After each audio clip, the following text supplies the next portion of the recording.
Okay, so we are now recording in Facebook as well as in Zoom land. So I would like to thank all of our guests tonight. I see our special guest, Dr. Chris Purnell, Ms. Ronsha Dickerson, AKA my daughter, certified supervisor of doulas of South Jersey. Dr. Purnell is Public Health University, Newark, New Jersey. She is national. The world knows her one way or the other. Miss Alyssa Clay, is a spiritual motivator and my new sister, because she knows these things that are going on inside of us and she can relate to them well. And someone that is going to be very near and dear to our hearts coming forward, Ms. Catherine Friedman, who was the director of food access programs at Virtua, bringing fresh farmers market to Parkside, as well as, being a nutritionalist, and it's going to help us to see things from a different perspective. And our very own personalized, only our own female officer, Lieutenant, soon to be Captain, I'm already claiming it, soon to be Captain Vivian Coley from CCPD. She's going to talk about the hiring process and the fact that they are hiring. So good evening, everyone, and welcome.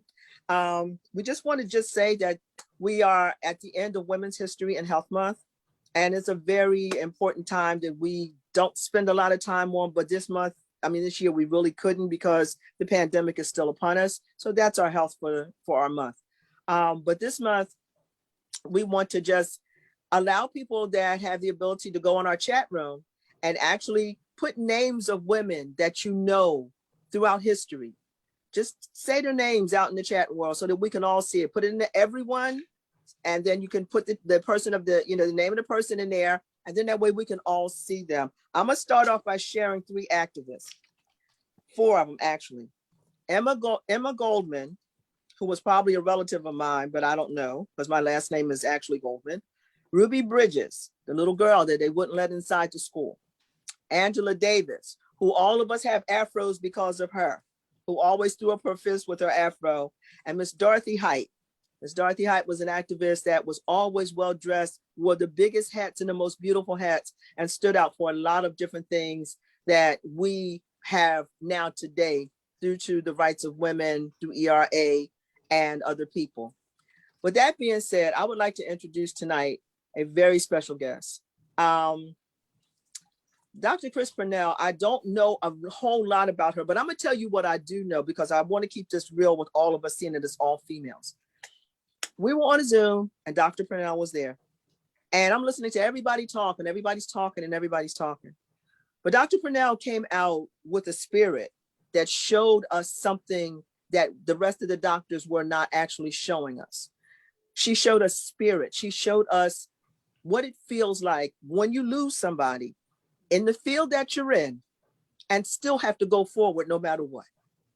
And that's the thing that attracted me to her. I mean, I text her faster than I've ever texted in my life in the chat box. I said, can you please come on and talk to us?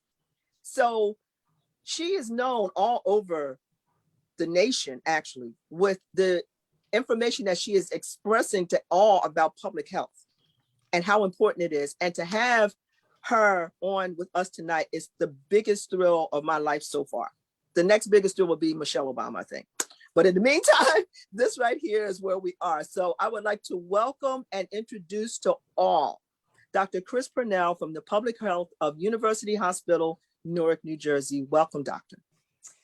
Thank you, my sister, if I can call you that. Yes. I appreciate your words. I am humbled and I am honored by them. My passion comes from a place of walking in my highest purpose, in my highest calling. Frequently, as a kid, I would say, I want to be a doctor. Then that became, I want to be a brain surgeon. And that goal, I was so laser focused on it. But as I developed into the woman that I am, I changed from wanting to be a brain surgeon to a public health and preventive medicine physician, because being able to connect with, being able to learn, live, lead alongside community families, populations, is heart work for me. And I use those two words deliberately. This is heart work. Coming and working at University Hospital in Newark, New Jersey is heart work for me. Being a public health physician is heart work for me. Being a woman who has lost her father to COVID-19, being a woman who has lost 2 cousins at this point to COVID-19, being a woman whose sister is a breast cancer survivor and a COVID-19 long hauler, and it took 10 months to get better. All of that is a part of the heart work for me. And I've sown that into advocacy on a national level and advocacy to whomever will listen, because it's that important to me. You know, January 20th, 2020 changed our lives in this nation. That was the date that the very first person had the laboratory confirmed diagnosis of coronavirus. And since then, a year and some months later, we have seen the devastation. We have seen the total social, economic, cultural upheaval that this pandemic has caused. But in particular, this COVID-19 pandemic, a novel, a new infections agent that we knew nothing about and had to learn as we went. But it has left a wake of destruction unlike anything actually we've seen before. And I say unlike anything we've seen before because right now we have over 550,000 Americans who've lost their lives, over 30 million who've tested positive. But we still have cause for hope. We still have cause for vigilance. We still have cause to activate our faith, to move and to redefine normal. So the information that I'm going to share with you is my way of sharing power, because I do believe information is power. And if you can then share this information, it becomes a baton and pass it along in your spheres, in your circles, in your community, in your families, your households. Do that, please, okay? And so we know that Black and Brown communities, and when I say Brown communities, I'm talking about Latinos, I'm talking about Natives, Native Americans, Indigenous populations throughout the United States have suffered disproportionate impact from coronavirus. We are anywhere from 3 to almost 4 times more likely to be hospitalized due to coronavirus, according to data by the CDC. We are anywhere from 2 to 2.4 by the CDC's data, and then age-adjusted data, even 2.7 times more likely to die from coronavirus. There is a stat that Black women are 2.5 times more likely to know someone who has died from coronavirus than are white women. And I am that woman. And I think it is so important in public health that when I tell you in one hand about the statistics, 3 to 4 times more likely to be hospitalized, Black and Brown groups, 2 to almost 3 times more likely to die, Black and Brown groups from coronavirus. In the age groups from 45 to 54, Blacks and Latinos are 6 times more likely to die than their white peers. If you look at the age-adjusted death rates, Blacks are dying at every year of their age comparable to a white person who is a decade older at that same rate. So there's something else going on in addition to coronavirus, and that's something else that is going on. I explain it as the collision of 2 pandemics. This pandemic of coronavirus, this novel infectious agent, and then this slow pandemic, this pandemic of systemic racism. It is important that we center the conversation there, because that is why the interplay of those 2 things, the interplay of those structural determinants, the interplay of those conditions that have led to the disproportionate burden experienced by certain groups. And it's important that we understand that, because if I tell you about COVID-19 vaccines, you need to know what's the backdrop. What's the risk versus benefit equation, or the risk versus benefit analysis or ratio that each person makes along their decision journey. And that's why I start there, because there are souls that have been impacted, lives that have been impacted, and then there are numbers. And you need to know both of those so that you can make an appropriate decision or communicate appropriate information to your networks. So we have made some advances. The science is catching up. We are learning as we go. We are learning at a very rapid rate. those of us in healthcare, those of us in the scientific community, those of us in the public health field or the public sector or social service agencies, even more broadly. We're learning as we go. We know those basic public health guidelines that keep everyone safe, wearing a mask, universal masking, whenever you are outside of your household, wearing a mask. We know frequent hand hygiene or washing our hands frequently. We know practicing physical distancing, staying the 6 feet at least, avoiding still indoor, crowded, cramped places. Those are all the things we know. But the flip side of knowing those things is that the reason why Black and brown groups have disproportionate rates of hospitalization and death is because we work jobs where we are in what's described as high contact jobs. So either you are in close proximity to others because of the nature of your work, you're on a front line, you work a job where you cannot work it remotely or from home, or you have an economically vulnerable household where you can't afford not to work because you don't get paid. Your particular job doesn't afford you the income protections so that you are able to sustain, your needs and things of that nature. That is usually more true for Black and brown groups, and especially Black and brown groups in certain socioeconomic statuses. So that's why that interplay is so complex, because then we live in households oftentimes that are multi-generational. And because these households are multi-generational, they too may be cramped, a finite space. And so we may be in close proximity. So quarantining can be a challenge, meaning if you've been exposed, watching to see if you develop symptoms, or isolating, meaning you're infected and keeping yourself separate from others so that others don't get infected. That's the status. That's the status. Vaccines give us another powerful tool in the toolkit. And I understand there's a lot of fatigue that's associated with the pandemic. We're tired. There are days when I'm tired, but I got to keep going because it is the legacy of my father. It's almost 1 year exactly. I tell people the epicenter landed in New Jersey. The epicenter landed specifically in Newark, New Jersey last March and April, but that epicenter landed on me personally. My father died in a hospital 4 miles away from the hospital where I work. And I will never forget the day trying to race to say goodbye to my father and making it to the parking lot. Just as I turned off the ignition of my car, my father died.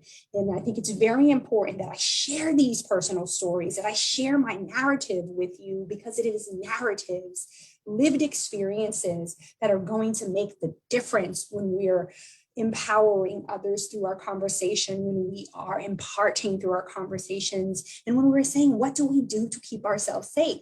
So yes, I'm on a mission. I'm on a mission to keep as many people safe as possible by sharing what I know, what we can do. So I told you about those basic public health guidelines and measures that we can do. But tonight we need to talk about that tool, the vaccines that are now in our toolkit. We have 3 vaccines that have been approved through emergency use authorization. I personally participated in a COVID-19 vaccine trial. Having lost my father, seeing my sister, my big older sister, brave sister who survived her mastectomy, survived radiation, survived chemotherapy. This woman is the reason why I cut all my hair off. And having seen her survive all of that, and then get exposed at her job, a frontline job. She worked for a very large retail chain, and not having adequate barriers, not adequate PPE, not adequate protection, she got infected. So those stories fuel me and fueled my decision to participate in the COVID-19 vaccine trial. And that was offered in partnership with the Rutgers, New Jersey Medical School. I work in a hospital that serves a community with complex needs. And we saw during the height back in the spring, nearly every bed in this facility filled with a person struggling with coronavirus. And those people predominantly were Blacks and Latinos. And that fueled me. So as of August 31st, I got my first injection. As of October 2nd, I got my second injection of Moderna. At the time, I did not know that I had received the actual vaccine. In the trial, you either get placebo, so saline water, versus the actual vaccine. But I was monitored. I was monitored closely. The study team gave me all information that was known about the vaccine at that point, and less was known then when I made the decision to join. It was a voluntary decision. It wasn't a forced decision. I was given ample opportunity to remove myself from the trial. Informed consent was upheld. There were checks and balances as successive layers in the trial. There was the study team here in Newark. There was a study team at the headquarters. Our data was closely tracked. And I'm sharing all of that with you because these are the things that people in communities are unsure about. Were corners cut? Was this done in an ethical manner? And I think it's important that you know, me, a Black woman physician, a woman who has lost her father, whose sister is COVID-19 long hauler and has now lost 2 cousins. Yes, I went through the trial and I can verify and be accountable to that experience. And I learned that I actually received the vaccine around January when vaccine doses were becoming available here at my hospital. And now that we have had millions, when I last checked this morning, I try to check on a daily basis, there have been over 148 million vaccine doses administered of Pfizer, Moderna, and J&J. Roughly, as of this morning, there were about 53 million or so who were fully vaccinated, roughly about 16% of the American population.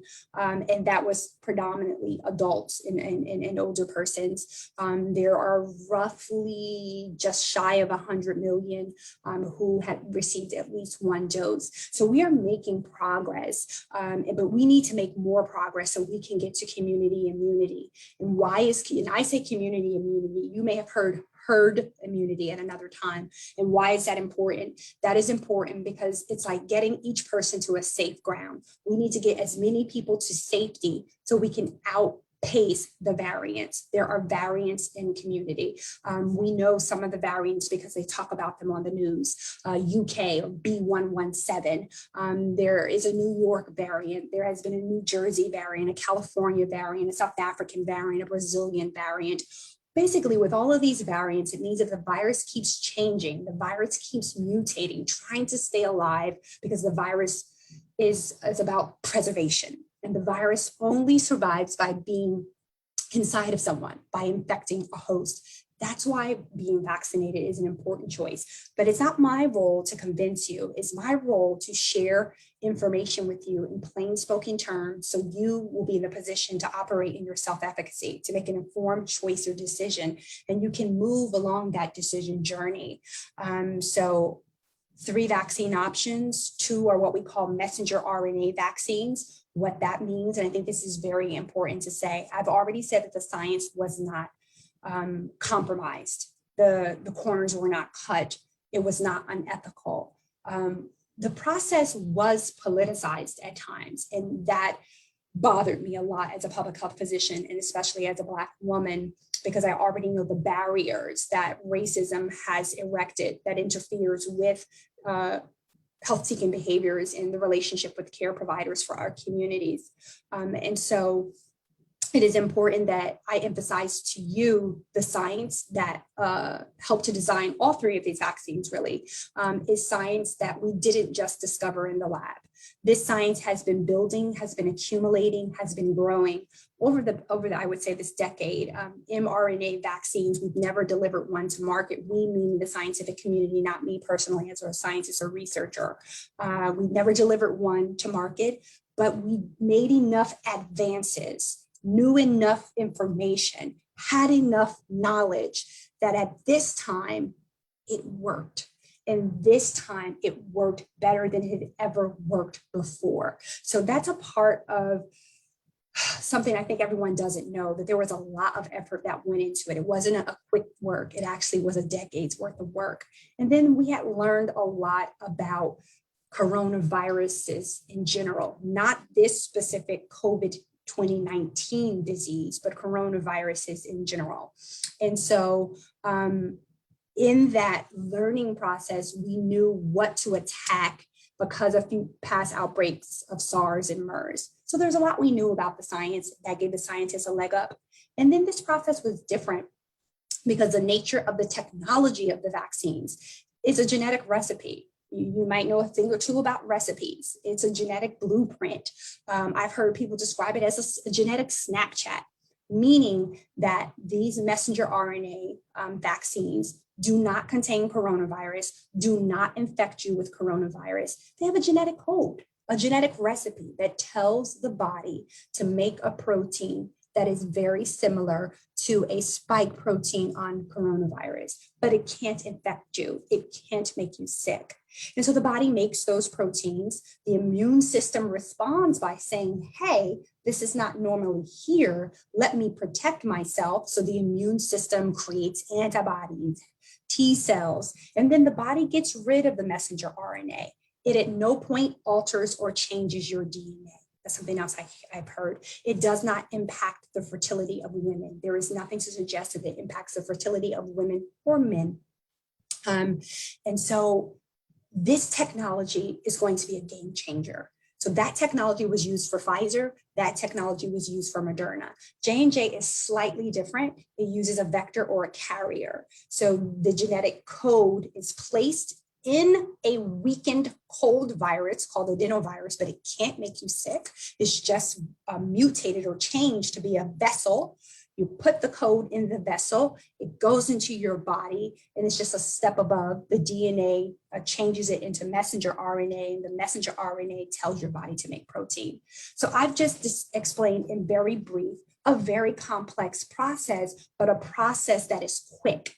Because the process of designing those vaccines is different than traditional vaccine development, it did not take us years. Those vaccines, once we knew the sequence of the virus, could be designed in days, and they were.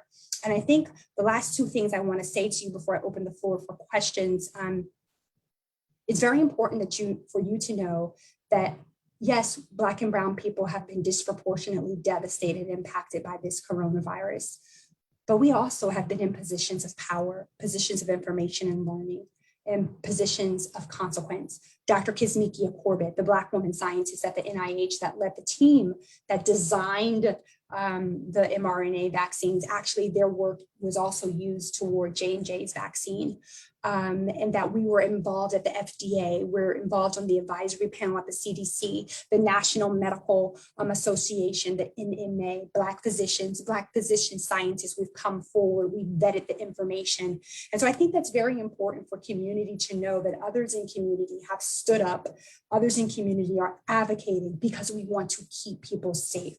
And the last thing is the risk associated with being exposed to coronavirus, the risk associated with being hospitalized to coronavirus, being very sick and in a critical care unit with coronavirus, or even losing your life are higher and more significant than any unknown risk or side effect associated with the vaccines.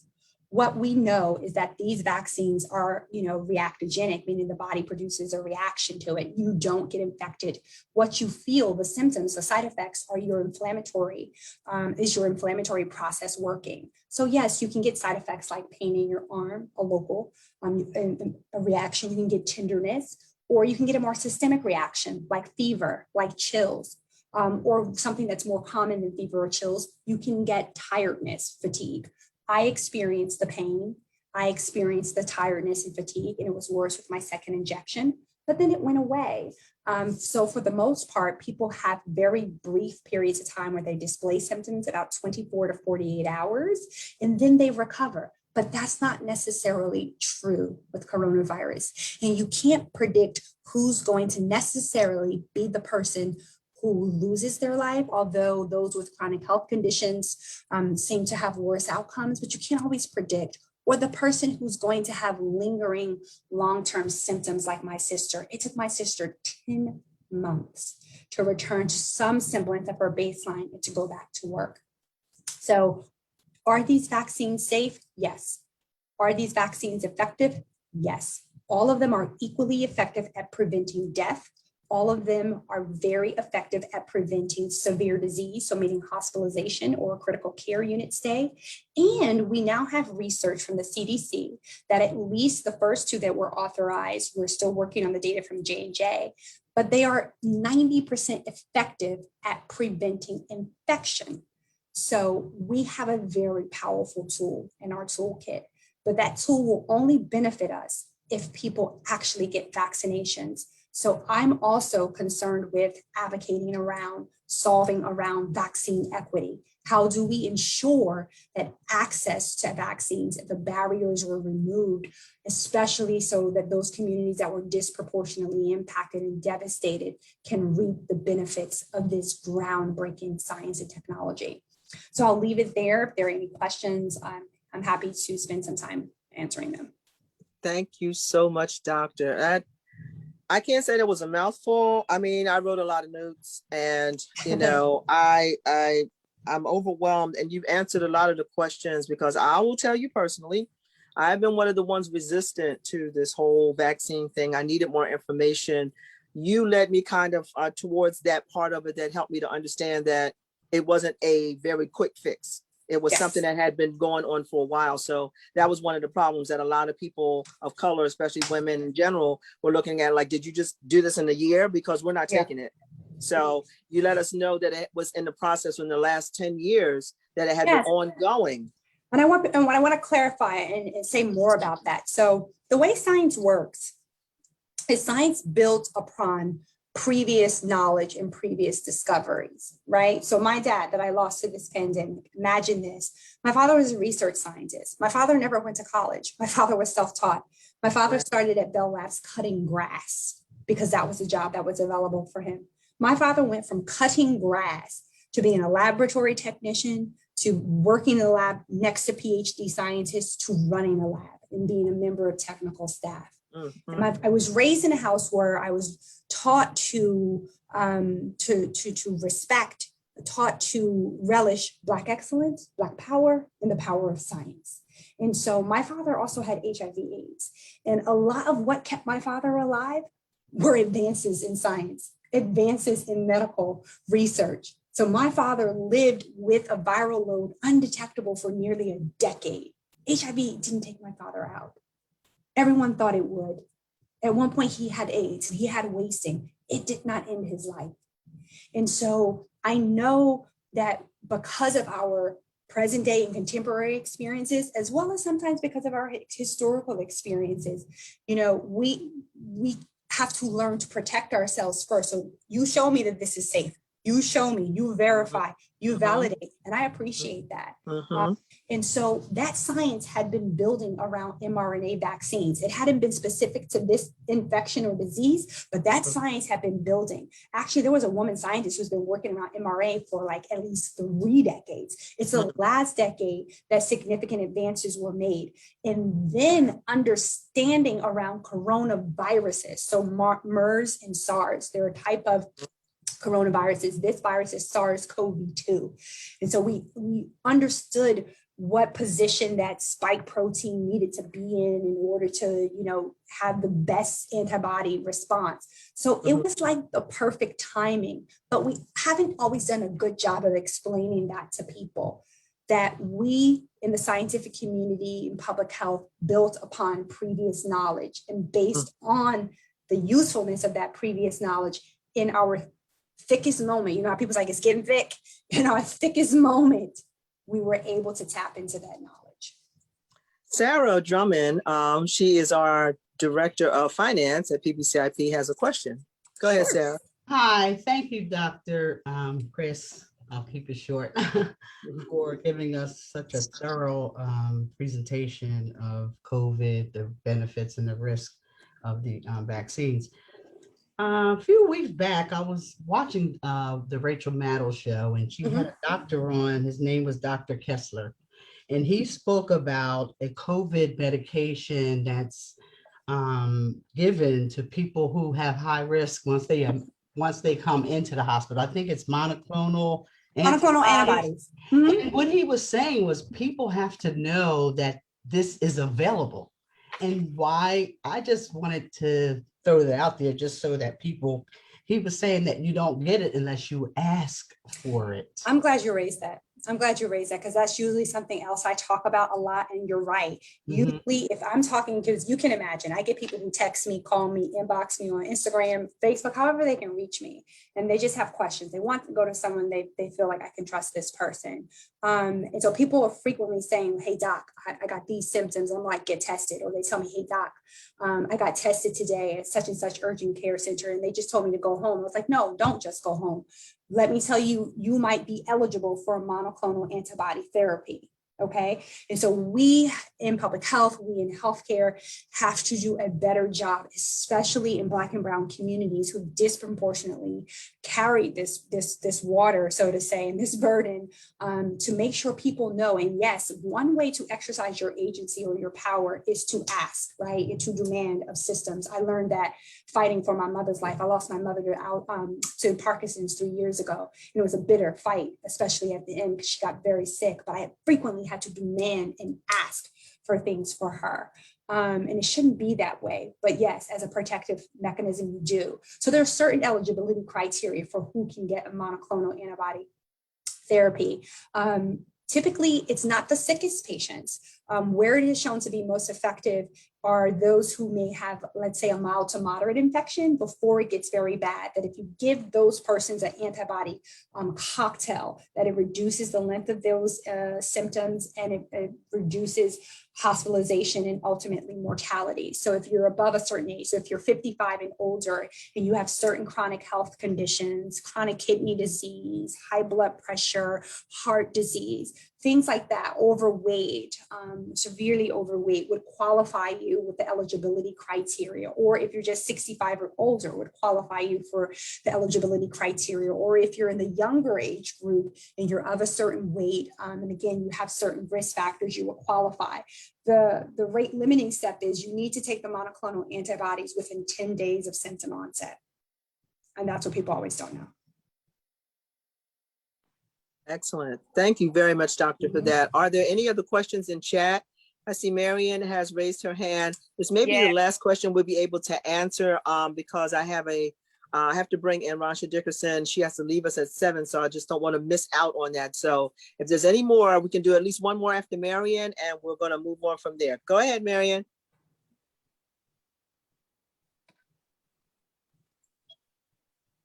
I have a question before you close that out. Okay. Let me see. I have Marion's hand up. Who else was that? I didn't see them. Oh, I thought my microphone was on and I was talking. Okay, go ahead, Marion.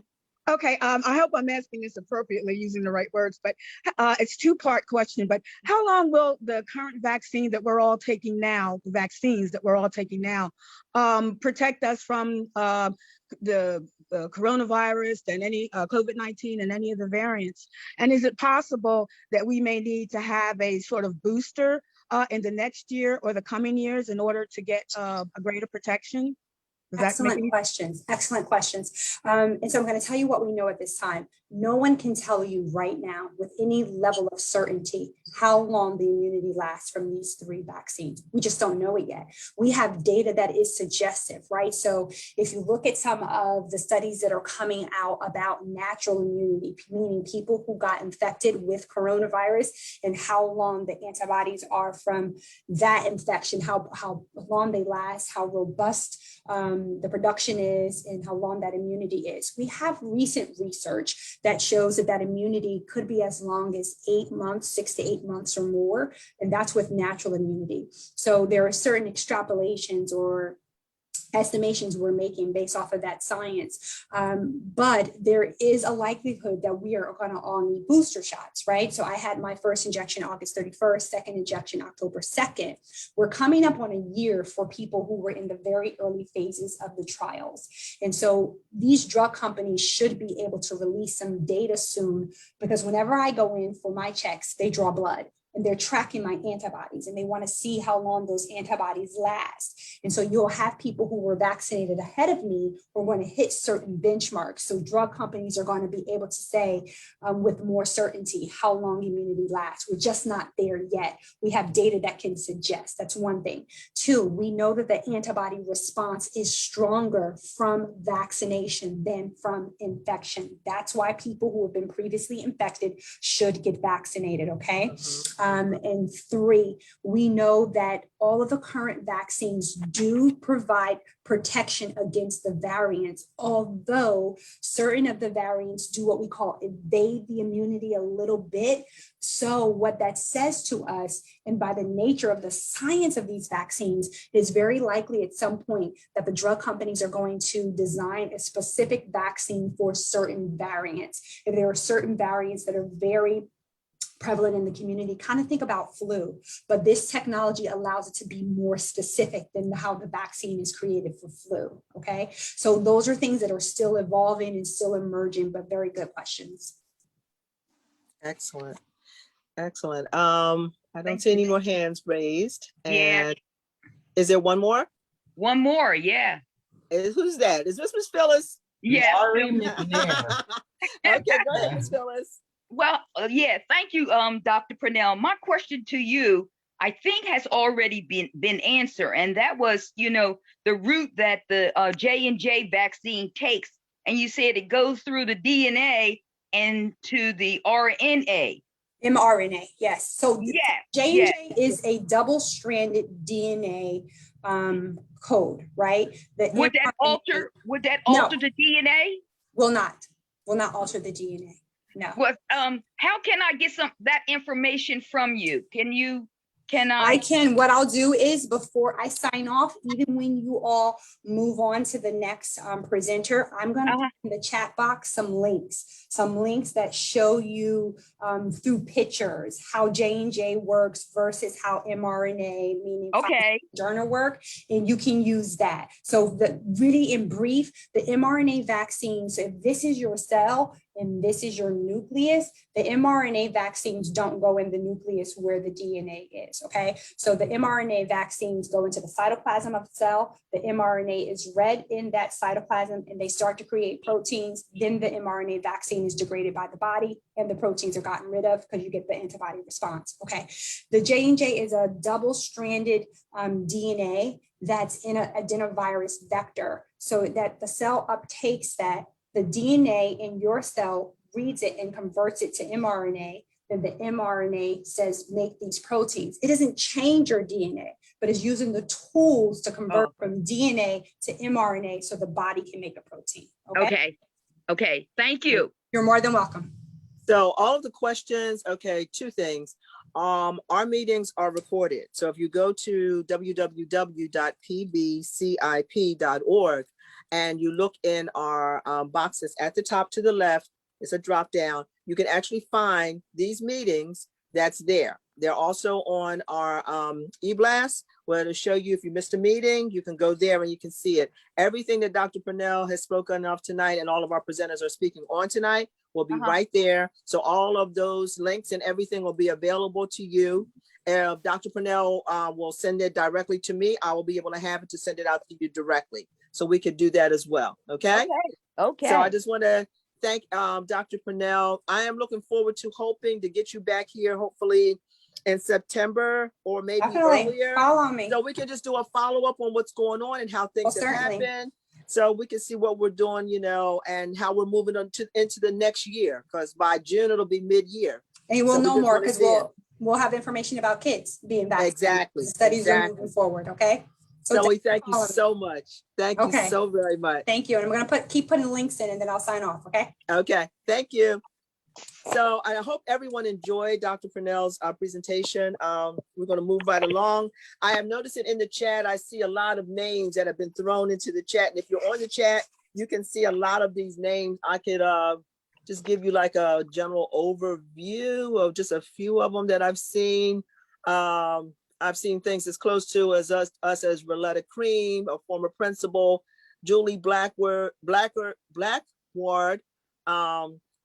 Cleoria Pfeiffer, Cora Pfeiffer, Elizabeth Greer, Valerie Thomas, Billie Holiday, Rosa Parks, Betty Shabazz, Ella Baker, Fannie Lou Hamer. We got a lot. Sadie Green, B. Goldman, Valerie Jean Baptiste. People that are near and dear to our hearts, people that have done things in our life, women that have done extraordinary things in our life that may have never been recognized, and some of them are absolutely known at the same time. Going forward, before I introduce our next guest, which is Ms. Ronsa Dickerson, this is personal. This is my daughter. This is my one and only. I only have one daughter. This is it. I have a stepdaughter, but you know how it goes. The one you give birth to is the one that, you know, is part of you. And this one is a part of me. And my pride for her, for the thing that she have done after having 6 babies of her own, that she decided to become a doula to tell women and help women to get through the maternal process. And reading some of the names that's in our political forum, like say, for instance, I'm wearing her earrings tonight. These are for the notorious RGB. Miss RGB was she was the Supreme Court Justice, Ruth Bader Ginsburg. And one of the strongest people that I actually can like see the molding in my daughter that is a part of that. So I see that there's a lot of things that women have done in our time and whatever. And I want us to know this night that we need to know more about why this particular formula called doulas, why it's important to us and why the maternal care is so important. So I'm presenting to those that don't know and those that may know. I'm getting her on here now. Mrs. Ronsa A. Dickerson. She is the, I do believe, daughter certified supervisor of doulas of South Jersey. That's correct. Yep. Yeah, I did it. Welcome, Okay. daughter. I know your time is brief, so do what you can. Okay, no, I'll be brief, but I'll get to it. I just want to thank Dr. Purnell. She was very thorough, just a bright light and just a great energy. I mean, if we had more that were informing us that way, it would change a lot of the outcomes in our community. So I just want to thank PBCIP for having such an amazing panel on, and me being a part of the panel. Very humble. I know I usually am on for different hats. I wear multiple hats, but I'm always excited to be a part of the community conversation. So I'm wearing my doula hat today. And before I get into it, I just want to tell my mom already said it, or Miss Green already said it, about me being a mother of 6 children. And to everyone's surprise, I didn't have a doula. In the case of me having children, my mom came in for my first birth and my dad came in for my first birth, and my husband's been there for all the births, but they weren't my doulas. They were just, like, is she okay? So a little different, but I think everyone in the community has really served as a doula. And I know it's becoming a word, like, what is a doula? So we're going to get into that and then get into some details about where we are in New Jersey. But before I get into that, I want to let you know that I'm dually certified as a doula with Kappa and also with Uzazi Village. Kappa being a more international and international model, and then Uzazi Village being more of a culturally based, African-centered based doula model. So I'll talk about those 2 things also. And I also want you to know a couple stats. For the state of New Jersey, we rank 47th out of 50 states for maternal mortality. That means women dying in birth, after giving birth or during birth. Black women in New Jersey experience 7 times the rate of death from pregnancy-related causes compared to our white counterparts. And then even though New Jersey has the 5th best overall infant mortality rate, Black women experience 3.5 times the rate of infant death compared to white women. So those stats are alarming, that Black women are dying at such a high rate compared to other races and things like that, because it could be socioeconomic issues. It could be just the disproportionate issues that Dr. Purnell was talking about that come up in hospitals. It could be all the things, but today we're going to just dive into some of the pieces of it. So I'm going to share my screen. If someone could allow me to share my screen, that would be so wonderful. I just appreciate that. I made you a co-host, daughter.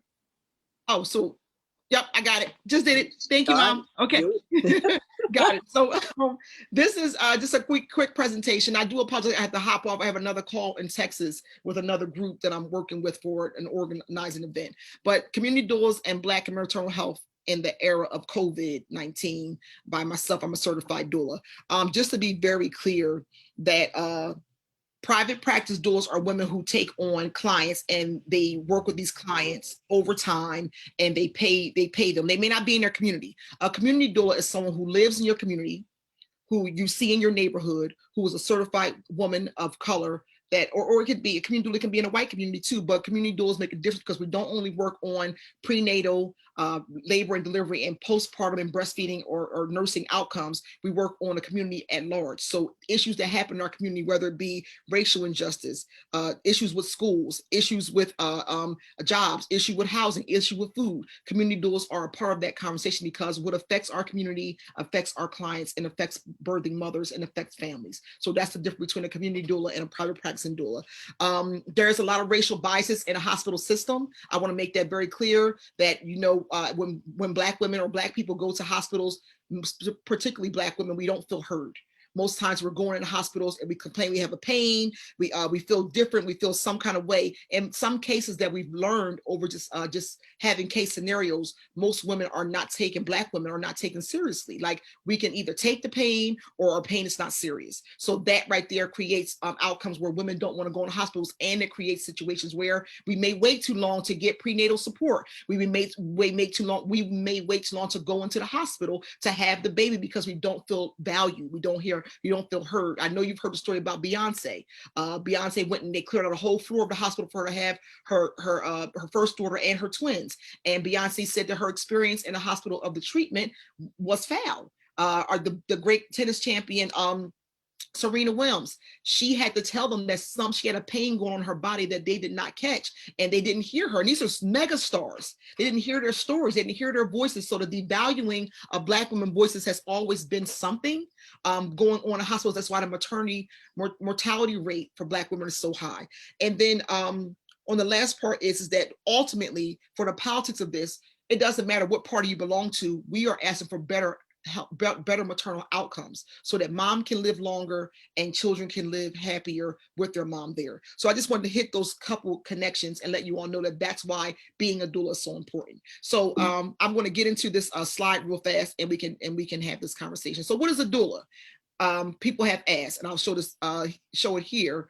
A doula is a person who serves as a certified woman who serves as a support in the hospital room, and also for prenatal service and also postpartum. So in 3 spaces, a doula can be there for prenatal work. If a mom is looking for someone to talk to get information from, to join her in visiting her OBGYN, a doula can be there in support of that. A doula also comes and helps in the labor and delivery room. We have access to be in the hospitals. We are certified women. We are not midwives. Midwives deliver babies. Doulas support women in pregnancy and labor. We support through the process. We do not catch babies. We do not cut umbilical cords. We do no medical treatment of moms. We don't take blood pressure. We are there to be support. And that support is critical because, as you can see with this, you're seeing some stats, and I'll get to these in a second, and we support in postpartum. After women get out of the hospital or they had a home birth or whatever the case may be, that postpartum care is so important for women to be able to say they have a support person that they can call and say, I'm not nursing correctly, or I feel weird, or I have the blues, and then we can be able to be a resource to that woman and that family to support, or just coming over and sitting with the mom and holding the baby while she gets a nap, or going over and just helping her prepare a meal. That's what a doula does. We serve our community. We serve our women so they can get stronger and be able to get back on their feet quicker, but also feel like their voices are valued. So as you can see, what a doula can help with: 31% decrease in the Pitocin. That is the drug that is given to women, to artificial drug that gives you the feeling of oxytocin, that gives you the natural feeling of going into labor and your cervix ripening. Pitocin is used, and sometimes it can lead to cesarean. I'm not saying all the time, but Pitocin is given by way of injection into the arm, by way of giving it through the IV. Sometimes women may not make it all the way through, and it could lead to a cesarean. So doulas are there to help with comfort measures, getting women into positions, changing their bodies, making them feel like they can, making them, encouraging that they can do it. 28% decrease in the risk of C-section. If you ever did stats on hospitals in New Jersey, the C-section rate is high. Doctors are faster to offer C-sections. In some cases are emergencies. In some cases women are like, I don't know what to do. I never had a baby before. I'm scared. I want to get a C-section. Or there have been some racial bias things that are going on where doctors have said things like, they're given a C-section because they're going to be on vacation, because C-sections are easier, they're faster. So, and it's also surgery and it's more money. So I'm just being honest about the things that we know for sure that are going on. 12% increase in vaginal birth. Vaginal birth is the most natural way for the body to heal again for a woman having a baby. You held the baby inside your womb for 9, almost 10 months. When a baby comes out vaginally, it gives your body a full cleanse. Everything comes out. It's every woman can do it. It's the most natural process you can do, whether it be vaginal birth with medication or without medication. Vaginal births is a way that women can be able to cleanse out and heal faster and getting back, not knocking women who have had C-sections. The healing time just a little longer because you've had surgery. 14% decrease in the need of the NICU. A neonatal infant care unit. So women who have babies who sometimes may have been in the room too long, and sometimes they come out with pneumonia or some kind of breathing issue or heart issues. Having a doula to help mom get into position to have the baby at a sooner rate, not rapid, but sooner rate, because birth takes time. It decreases that by 14%. 9% decrease in the use of meds for pain relief. Sometimes just being connected to your body and having a doula that's pushing you to say you can get through it. I'm here for you. I hear you. I know what you're going through. Can help moms be able to say, I can get through the pain. And 35% decrease in a risk of dissatisfaction. Sometimes moms just feel like I did not have a good birth and I never want to do it again. And doulas can be in support of helping mothers get through that process. So that's a doula, and that's what a doula does. The next piece is the maternity. I just want to share, this is an old stat, but I know it has changed. But from 2009, just look at this stat to 2013, the maternal death rates for white women, 27%, for Black women, 46%, for Hispanic women, 15%, Asian women, 8%, and other 4%. This is true. This has happened. This number has increased over time. If I do get time, I'll share the most updated stat for New Jersey, but I want to share that with you all so you can see that this is real and that Black women are dying at a higher rate during birth or after birth than our other counterparts. So how doulas are connected to pregnant women prior to COVID-19, and the era of COVID, things have shifted. Before COVID happened, we were doing direct outreach, being able to meet women in grocery stores, going to community events, going to churches. We call it chasing the bellies. We see someone that got a belly, was saying, hey, do you have a doula? We want to make doula a household name, where the same way it's referred to as the receiving blanket or the baby bag or the binky that you give your babies. Doula should be a part of the conversation. Do you have a doula? So we were doing direct outreach. We were coming to prenatal visits. Hospitals were connecting with us, and doctors' offices were connecting with us to make sure that women knew that their doulas were available. And then also home visits, going into homes, connecting with families, meeting the entire family, not just the pregnant mom, but her partner, her children, all that are involved, and then community health fairs to put the information out in the community that doulas are in your neighborhood. To point, we are in Camden. The community doulas of South Jersey are in Camden and also in Atlantic City, but we serve across the state of New Jersey under First Lady Tammy Murphy's program. This was called Nurture New Jersey. There was a doula pilot program that started back in about I believe 2019, and we were doing programs in Newark, New Jersey, Trenton, Camden, Atlantic City. I had the honor of supervising Camden, Atlantic City, and I'll get into those stats in a second. So benefits of doula attending labors and delivery, as people know, and all of you may have doula before. You may have been a support for an expectant family by way of phone, by way of helping people get through. Experienced moms always help other mothers. I don't know one experienced mom that has not seen a woman going through birth or labor, or seen her walk down the street, or seeing her need water, or seeing her, seeing her need some kind of support, and has not. Did I lose everything? I'm so sorry. The phone rang and I think I lost everything. Wait, let me see where I am. Resume. Okay, here we go. And here we go. I'm sorry about that. Phone went crazy. But women have always been so helpful to other pregnant women. And the reason why we push community doulas is because a lot of our women, our girls are young babies walking down the street with baby in their belly, and they need support. And everyone can get into a community doula concept of, this is our community. We want to see the best outcomes for every mother. I've had women who were still in school who had babies that we helped get through that. And I've had older women who wanted to have babies at an older age. We helped through the whole spectrum, the whole scope of helping women get babies. But help with comfort measures during delivery. Comfort measures are the idea of Imagine standing up and going through your labor process and labor pains and contractions. Imagine being on all fours and going through contractions. Imagine someone rubbing your back. If anybody's going through the concept of what they have for labor, when that back starts to burn and that baby is moving, that feeling, you have someone there to support that. Boost confidence and support healthier outcomes. Letting women know they can do it. Their body is made to be a champion. Your body was made for this moment. You can have this baby, whether you have been medicated, non-medicated, whether you're going to cesarean, you were made for this moment. So we help to get women there. We can be a resource to that family, whatever they need. We value the voice of the laboring mother. We do not devalue mothers. We make sure that her birthing plan is intact. What she needs to have a great birth is there. We communicate with her and the entire care staff, let them know that mom has created a health plan that she wants to see applied to her labor and delivery, and make sure she has the most peaceful and prosperous opportunity, and then create these peaceful environments for mom in the process. Maternal health outcomes during COVID, when things shifted that we had concerns about, was we didn't have access to home visits because of COVID restrictions. We were limited to access in public interactions. No more grocery stores, no more churches. That changed for us. Digital technology, we had to shift to what we're on right now, Zoom. So a lot of moms didn't have access to be on Zoom. We were losing that also. Communication by telephone became a main thing. But as you know, as we call the Obama phones, sorry, mom, the Obama phones, folks were didn't have phones for long. And then an increase in stress level. People were losing jobs in 2020, schools closed, people didn't have transportation. It was hard to keep up with pregnant moms, but babies were still coming. Only one partner allowed in labor and delivery room, and that has changed. Courtesy of Governor Murphy, he made doulas part of the care team. We no longer are, at 2020, we were not allowed in labor and delivery room because we didn't know what COVID was, but Governor Murphy said that we're going to continue on with the track of decreasing maternal mortality. We have to allow what we've been working on to happen. So doulas were allowed to be inside the labor and delivery room still today.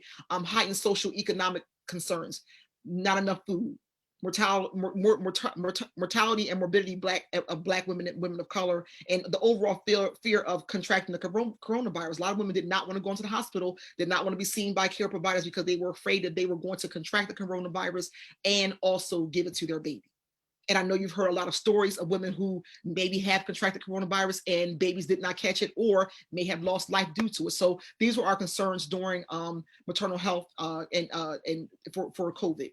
And then we stayed resilient at work because staying in close contact with them expectant families was what we did. We stayed in close contact. We gave more time on calls to clients, deeper explanation and clarity with COVID, and also what outcomes could be. We used more technology as a tool to engage, prepare. We started purchasing our own Zoom accounts to support our clients. And then we were attending prenatal visits by call. So if women were going into doctor's offices and they want to support, we were there on the phone. We couldn't be there in the office at the time. We would be there on the phone. We were doing births over Zoom and FaceTime.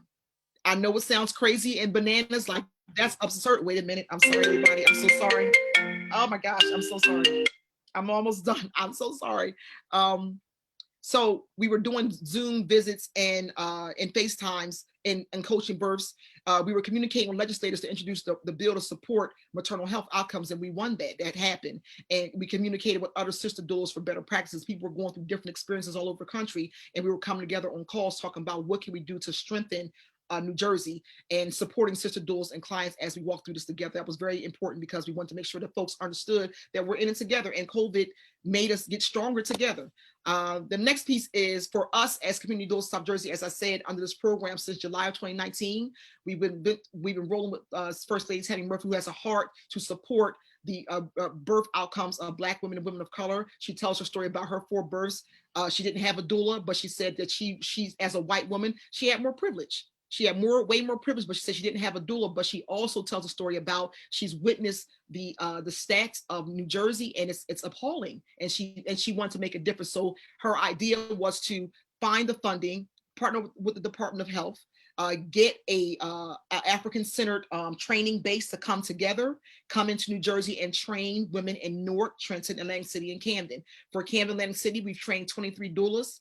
23 of those doulas were completed their certification. Now we have 20 certified doulas in Camden and South Jersey, 2 certified doula trainers. Now we can train more women I'm one of those trainers, along with my dear friend and doula trainer Jody. We have 17 active doulas serving right now in South Jersey that are community doulas. We've served through this process 220 births to date. Black women have helped 220 babies coming to this earth, and 82 served under COVID restrictions. We also, as highlights, we attended 3 of those births by Zoom or FaceTime. We've had 0 positive cases under our watch for COVID. All mothers and babies are home and healthy and growing and thriving. We've hosted community baby showers, health fairs, and mutual aid drives and diaper giveaways in this process. We host a monthly live session on Facebook, our Facebook page, Talk to a Doula. We do it every second Thursday of each month at noon to just give women a chance to chime in on questions they have if they're pregnant, they just had a baby, if they're concerned about COVID things. We do this every second Thursday. So this Thursday coming up, the 8th of April, I believe it's the 8th at 12 noon. I will be on Facebook Live, and it's not only me. Every month, it's a different person on from our doula cohort that comes on and talks about concerns that mothers are having or information to give out to the community about birthing outcomes and healthy pregnancies. So that's this April 8th at 12 noon will be on Facebook Live on Community Doulas of South Jersey's Facebook Live page. And then we also still continue to host childbirth, breastfeeding, and parent education classes to the community. So every month we send a flyer out about us doing breastfeeding classes, because a lot of women, first-time breastfeeding moms, don't know. Parent education, people are struggling with, just being able to ask questions about, am I on the right track? Childbirth classes, mothers want to know what to expect when expecting. We give that work to our community because we want mothers to have better outcomes. And then finally, just stay connected with us. We are in the community. We are here to support mothers and families. You can go on our website. You can select a doula on there, and then you can also contact on info@cdosj.org. I want to say something to everyone as I close out here. I want to just let everyone know that in this program that we still have, we are still taking in women who are expecting, women who live in Camden and Atlantic City, and to be 100% clear and transparent, the program is free. Because of the funding that had come through the First Lady's office, and because we're serving community, we are the certified doulas in the community, we are able to offer our services to our community for free. Our doulas do get paid through the grant, but our services are free. And it does not mean because it's at a reduced rate or a free rate, that means that it's not a still quality service you receive. It's the way, like the doctor said, it's the way that we give our heart. We want to see those outcomes make sense. We want to see women be on the other side of that, of the surgeries, or the other side of birth, or the other side of whatever their outcomes are. Doulas are there to the end, and we follow up. We do, we call it the 3-1-2. So we do 3 prenatal visits, 1 labor and delivery, and then 2 postpartum visits. We think postpartums are very critical to seeing healthier outcomes for moms and for families. So as a doula in this community, as I sign off, I just want to say to everyone that I know that we as a community are tight, and we believe in taking care of our own, but I know there are many young women and many women who have birthed alone in hospitals. Our job is to change policies in hospitals, to find out, to also change those racial biases that live in the hospitals. One of our main things is to make sure that the OBGYN and the obstetric staff and the gynecology staff at each hospital knows who the doulas are in their communities. Our job is to start stomping out starting to eliminate the idea of surgery before we actually go through natural birth or vaginal birth, so women can heal better. We know that womb careness and womb wellness is so important. A lot of our women end up with different issues moving forward because we don't talk about these things openly. So as a community doula, we are here to service Black and brown women, to make sure that if we're talking about babies, if we're talking about our health, when it comes down to maternal health, you have women who are here in the community that are certified, that are of your community, and also are change agents. And we're here for the long haul to make sure that no woman births alone in any hospitals, and to hold every hospital accountable to make sure those birth outcomes are healthy and sustainable, to maintain the best outcomes for Black and brown families. And that's it. Thank you. Thank you so much, daughter. I know you won't have time for questions tonight, I don't think, anyway, because I know you had a 7 o'clock to run to. Yes. But if you do have time for a question or two, if anyone has any questions, they can throw it in the chat, and we can, answer those questions either right away, or we can answer them by email. Also, Ransha, could you also send information to PBCIP by way of all the doula programming, So that way we can actually put it on our e-blast. So it could be like a weekly thing, as well as put it on our Facebook page when you're doing your Facebook Live. So that, you know, because there's a lot of young women that's running around, they're going to have babies, they don't know. And they need to have support. They need somebody that's going to support them. I was a cesarean mother 3 times. And being a cesarean mother is not an easy thing. And if I had had a doula probably during that time period, I probably would have learned more, but I didn't. So I went through it, but I learned more about being a cesarean mother. So now I understand that. I was hoping and praying that my daughter would never have to go through what I went through. And by the grace of the Almighty, she only did it once cesarean, twice, 2 cesareans. So, you know, it is doable. So that's a good thing. Sarah has her hand raised and she has a question. Sarah, No, come in. I don't have a question, but I'll tell you, I could have used a doula when my grandson was born. He was Oh, born wow. with tetralogy of Fallot, which is a 4-part heart condition. And then he subsequently had a couple of other physical, defects, I want to say. Oh, wow. With his and it was like experience this is my first grandchild, so experiencing the birth alone left me in a place where I felt like I had PSTD. I know, right? Yeah, and if I could have, and it was just so traumatic and so Yeah. it was just, if I could have had one person there that just said, look, everything's gonna be okay, just some comfort, just someone there. So I Yeah, really appreciate absolutely. what you do. That's Thank you. awesome. Yeah. Thank you, Sarah. And I just want to say to everyone before I head off, and I'm here, I'm here in the community, and I see Carver in the chat also. I want you all to know that sometimes that disconnect between the medical language and knowing what to do in those situations is so important, because a lot of folks, a lot of women don't understand. And when you're under that pressure of having to make a decision at that time, a doula is so needed in those cases where we don't become the mouthpiece, but we can slow a situation down to give mom and family a chance to make a informed decision on what's next. And that can help and support with better maternal outcomes. So I thank you all. I'm sorry I had to jump off, but I got to head to another meeting. But I'm here in the community, so you know you can find me. I'm here. So she's right in the community, and she's doing South Jersey between Camden County and Atlantic County. We got information. So if you know someone is going to have a baby, there's a lot of baby showers coming up. If you know someone is going to have a baby and they need to be guided through this is a free program. The state is paying for this now. At one point, it wasn't like that. The state is now paying for this. So contact PVCIP through either the phone number 856-964-0440, my extension 13. Leave a message. I will get back in touch with you. Or you can go to www.pvcip.org and we should have information up. But if not, you can go back to this meeting on this date, click it on, listen to Ransha, just slide through it, listen to Ransha and get the same information about doulas. But we want to make sure that everybody does have that information. I want to ask Alyssa, I see she's there. I want to ask her if it's okay, if you want to just chime in with me. I want to bring in Catherine and Vivian because they're going to have 2 short presentations. And then I want to give you the floor for the rest of the evening. Is that okay? That's quite all right. All right. Thank you, sister. You're welcome. All right. So with that being said, because we do want to get our spiritual motivation up to par, and it's always good. You start with the prayer, you end out on a better thing, a higher note, and that's where I'd like to be tonight.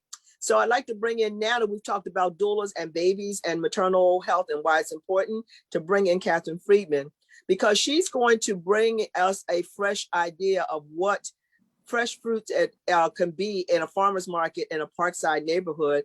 This is our Virtua, that same hospital that's over there on that corner that's been there forever. Used to be Lourdes, but it's now Lourdes Virtua. They're bringing this in and they want to actually bring us, a new program. So I want to introduce to everyone, Catherine Friedman. Catherine, welcome. Thank you. Thank you, everyone. It's so nice to be here. My name is Catherine Friedman, and I am Director of Food Access Programs at Virtua. I am new to Virtua and I'm new to Food Access, actually. I moved over to Food Access in November of last year. And I tell you that partly because for the 23 years before that, I was with Our Lady of Lourdes Health System in Camden, and my office was in Collingswood. And I have to say I miss it. I feel comfortable in this community. I had been walking around for so many years. And so anyway, there's a little connection there. I'm relatively familiar with the neighborhood around the medical center. And so I'm really pleased to be here. So I'm here tonight to talk to you about an exciting possibility and to ask for your voices and your input in this planning process. So I would like Sheila, I'm going to go ahead and share my screen. I have a short presentation and I want to make sure I get to my presenting piece first. I don't see the button to present. It should have a share content. If it doesn't, it has a, are you, Oh, I got it. The green got one, it? Good, I found it. good, Yep, I good, was good. minimized for some reason. Okay. All right, that should, let me know if that works. There we go. It has start sharing See that? screen. Yep. Yay, Just a okay. matter of technology catching up to us. That's all. Yep, There we got go. it. Excellent. All right, great. Well, again, so I'm with Virtua Health and our food access program, just to give you an overall picture, we have three programs. Mobile Farmers Market, which has been around the longest, which hopefully you're already somewhat familiar with, and I'll show you pictures so you can see if you recognize it or not. The food pharmacies, of which we have two, one in Memorial Hospital in Mount Holly and one right in Virtua Hospital, or Virtua Camden, the Health and Wellness Center in Camden on 1000 Atlantic Avenue. And those are prescription programs where a physician screens a patient, and if the patient has both food insecurity and a chronic medical condition, they will be given a prescription to go to the food pharmacy and meet with a dietitian once a month for 6 months. And each time that they meet with the dietitian, they go home with some food, enough for about 10 meals. So it's a great program, and it's right here in Camden, which is nice. Right now, you need to be a patient of a Virtua primary care doctor to have that referral take place. And then our third program is a mobile grocery store, which is our newest program, and it's been kind of in the news a bit lately. So hopefully you've seen pictures and you're a little familiar with the fact that that's our newest project to bring healthy, accessible food to neighborhoods that need it most. It is a large New Jersey transit bus that was retired and donated and then outfitted to turn it into a grocery store on wheels, which is pretty exciting. But what I'm going to talk more about today is our farmers market, because that brings just produce and it is excellent quality. It brings probably the healthiest food we possibly could to communities that are interested and that need it and that can't get enough of it. So that is the focus for today to talk to you about and see and engage with you to see what your thoughts are about bringing the mobile farmers market to Parkside. So Virtua's mission is to help you be well, get well, and stay well. And so we've added this new piece to our mission that to help people eat well as well also. We provide consistent access to affordable produce year round. So the point of a stop with a mobile farmers market would be to have every day of the week, same day of the week, same time, be in your neighborhood to offer affordable, very affordable produce. So I'm going to take a break from that for 1 second and just spend a couple of minutes on, in light and in honor of Women's History Month. We're almost out of it, right? Today's the last day. A quick focus on you as women, and that's related to nutrition. So self-care is about protecting your well-being, right? And taking care of yourself. And we all know it's not easy to do.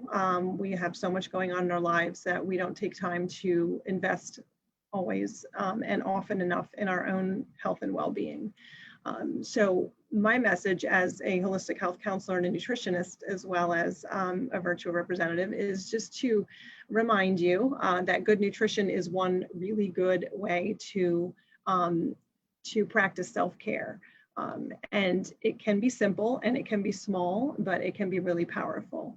What we put in our bodies becomes our bodies. And so with every single meal or snack that you might have in a given day, you could literally start transforming your body by what you're putting into it. So I know most of you, or all of you probably know this already, but like a lot of things in life, it's always nice to get a little reminder every once in a while to just give you pause and be like, you know what, I haven't done that in a while, or I haven't had, you know, enough veggies in a while. This is a good reminder. So good nutrition in particular tonight, I just wanted to bring out how the effect it can have on your immune system. Good food and good nutrition creates a healthier immune system. And especially in these times of pandemic, immunity is a huge right now, right? It always has been, but when there's bugs flying around and viruses around that are such as the ones we're seeing now, it just kind of undermines the importance of doing whatever we can. There's so many things that we can do with sleep and with stress management and so forth, of course, also, but for tonight, the focus and reminder is to do what you can to support your immune system. And if you haven't figured it out, guess what? I'm going to talk about fruits and vegetables because it ties into the farmer's market as well. But fruits and veggies support our immunity, and they do so in many ways, but three of the main ways that they do that is through giving us more vitamin C, zinc, and antioxidants. So a very simple action you can take is, as a self-care tip for the night, is to try it to make sure you get at least one serving of fruits and or veggies every single time you eat. So whether it's a meal or a snack, if you get at least one serving, I want to say more than that, but there's always a place to start, and then you grow from there. If someone eats 3 meals a day, and possibly one snack a day, and they've had one serving of fruit or veggies every time they eat something, then that's 4 servings right there. And that's already higher than the average American. That's a higher number than the average American eats in a day. Unfortunately, the average American eats 2.5 servings of fruits and veggies a day. And as you may know, the recommendation is 5 to 9.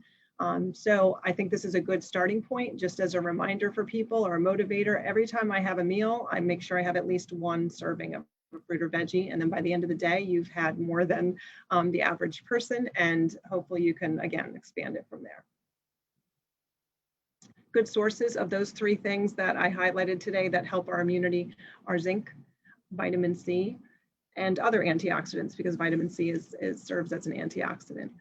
This is just a list of sources. You'll see that it's a pretty wide variety. It's both veggies and fruits in most cases. And the big thing to remember really is the more colorful a food or veggie or fruit is, the deeper and richer the color, typically the higher level of antioxidants it has. So I'm going to put a link in the chat to give you a little more information around, around this topic. I just got to find my chat thing. I think my screensaver, maybe I'll do that. I don't know if I could do that at the same time or not. I'm having trouble seeing the chat box. Yeah, you know what? I'll do that. I'll do that after I'm done. Does anyone have any questions about these the self-care tip to eat more fruits and veggies and how it impacts your immunity, or any thoughts, comments?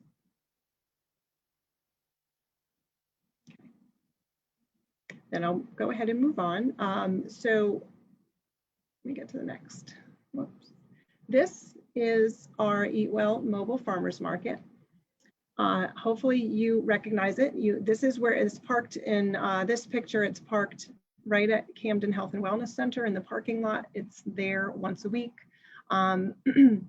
And we staff it with a team. We have a driver, we have a community health worker, and we will soon have a registered dietitian back on our team. We've had a little bit of a gap lately. And so we're excited to have that rounded out team that will be able to offer not just the food at really reduced prices, but also nutrition education. So the Mobile Farmers Market offers fresh produce year-round. It's deeply discounted, and I can share what those prices are so that you can share with anyone that might need to know that you're acquainted with. We accept cash credit and SNAP EBT. And for those SNAP card holders, we also offer 50% off of all our prices. as well as nutrition education through a registered dietitian. Here's a couple more pictures. So on any given day, we offer about 12 to 16 different varieties of fresh produce. Right now, our main supplier is Whole Foods, so that the quality is always really, really, really good. People have always been happy with the quality. Here's our pricing. There are 3 bag options. So a small bag is $3. If you use SNAP EBT, it would only be $1.50, and so on. And you can pick any 6 items. Sometimes if we have a limited supply, then we might put a limit, like you can only pick 3 bananas out of those 6 items today, you know, but for the most part, you can certainly, it gives allowance for variety, depending on what size bag you decide to purchase. We currently are in Camden right now. We're just not in Parkside yet. So these are the 4 times that we're in Camden, just so you know, in case that is convenient for you. No matter where we're parked, anyone can come up to us and talk with us, engage with us, and purchase produce.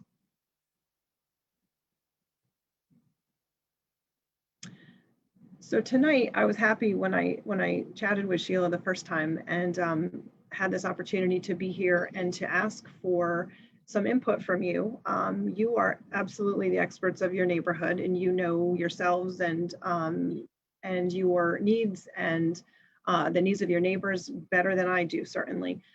So what I'd like to do is I have a really short survey. I think it's 4 questions, and it is an opportunity to be able to speak with you and hear from you about where you might think the best spot is if the mobile farmers market came to Parkside once a week.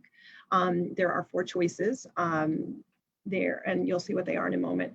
What time of day works best for you? And then there's an opportunity in the survey. It lists what fruits and veggies we already almost always have on board, the basic ones, but it allows you to add if there's specific fruits and veggies that you feel strongly about wanting us to carry if we were to come and when we come to Parkside, so that we can have those on board for you. Also, just wanted to let you know we are on Facebook and Twitter, and this is how you reach us. So feel free to take a closer look at us, and we welcome any comments, questions, suggestions, etc. And thank you. But before I thank you, I'm going to get rid of this presentation so that I feel better about being able to find the chat and add the survey link. There we go. Now it's at the top.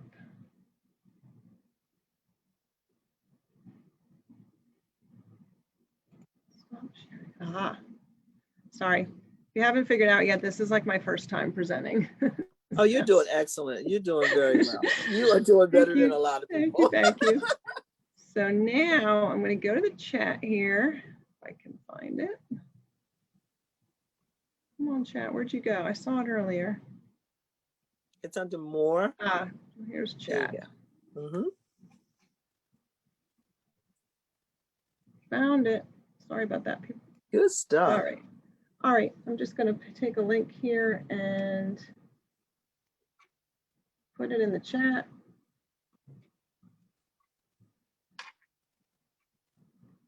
All right, it's going to be under everyone. So to everyone. The lights went out in my office, so I can barely see my keyboard. Sorry, I'm the last one here. You know how that is. All right, so there we go. There we go. Whomever's on the call and is able to, I would greatly appreciate if you could get the lights to go back on. If you could click on that, and there will be about 4 questions. If someone could let me know if you're having luck getting to it, that would be great. I'm definitely in, Catherine. I'm in. Awesome. Thank you. I was going to say I could bring it up and show you on my phone what it looks like, but that's not going to help you take it. That's for sure. Oh, those are great. Yeah. Okay.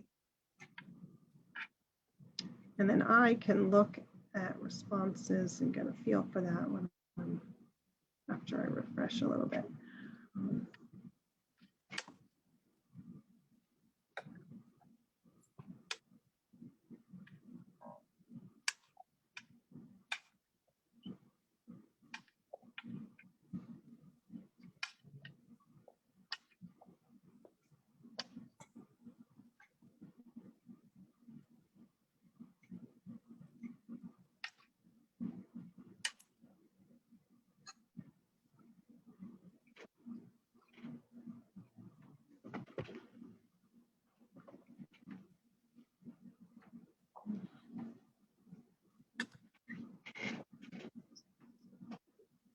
All right, I see a response so far. That's great. I'll keep refreshing. Okay. But if anyone's having any difficulty with it, or please put a message in the chat.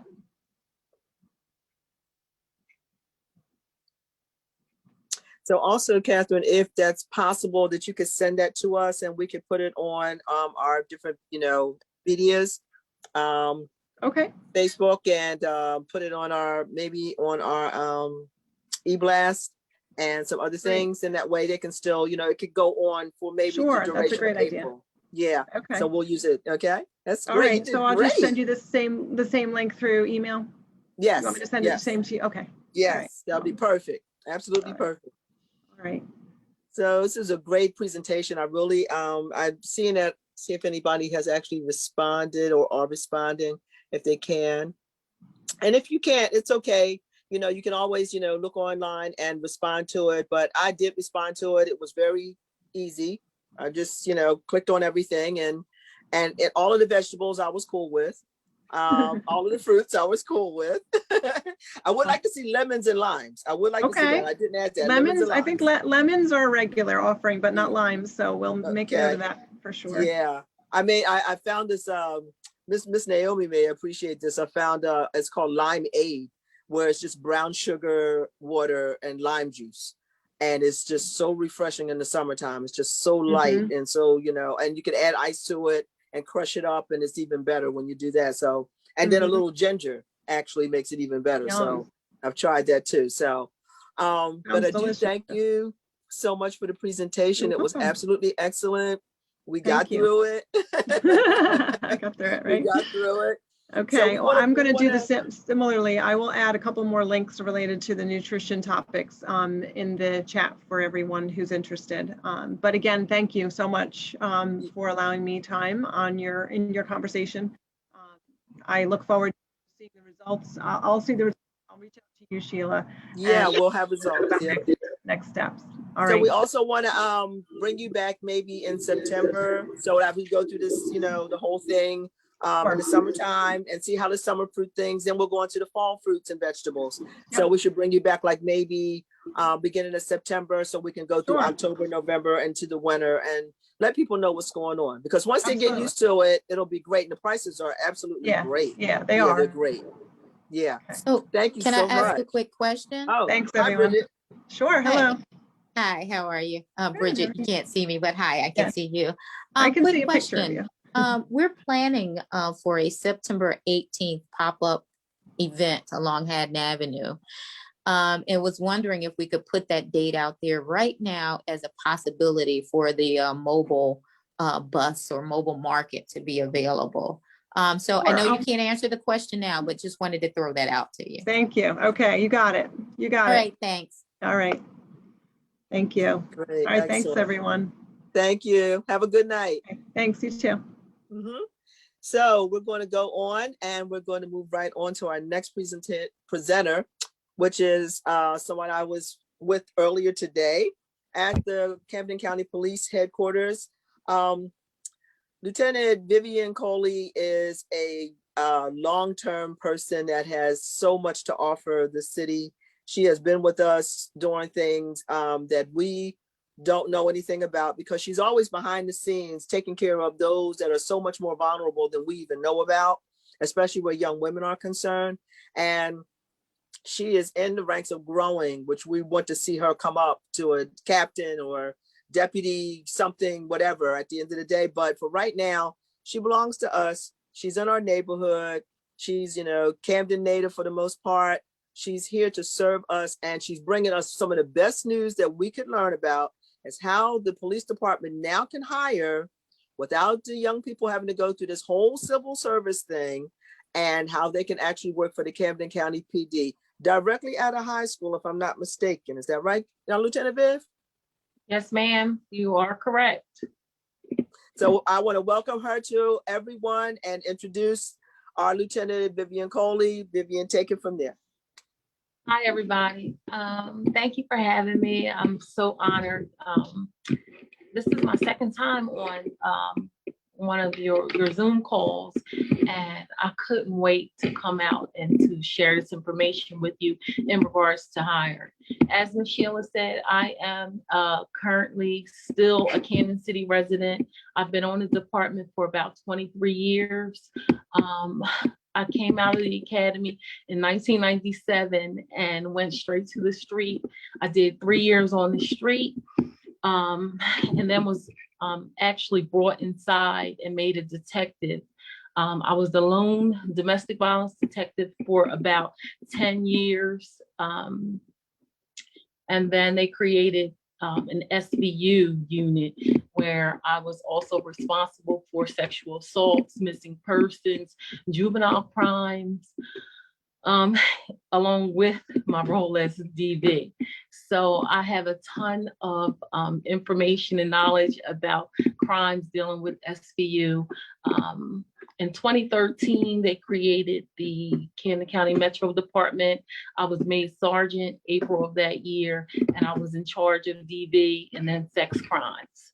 So we took a test, and in 2018, I became a lieutenant, fortunately. And I had the entire detective bureau, morning, noon, and night. So all crimes fell under me. I was handling general investigations, burglaries, DV, so on and so on. So fortunately for me, January 2021, Chief Rodriguez asked me to be his chief executive officer, and that's where I am. So I'm actually responsible for starting up new initiatives in our city. So I'm running the Village Initiative right now, and I'm about to start another program dealing with reading to the youth out in the Centerville area with Vita, Neil, and Monique. So as Ms. Sheila said, we're hiring, and fortunate for our residents, you no longer have to take a civil service test and be ranked. But I'm going to go over some of the other positions which would give folks experience if they don't think that they're actually ready for a full-time law enforcement experience. So we're hiring for SLEO 1s, which is a 20-hour per week position. That's like a police intern.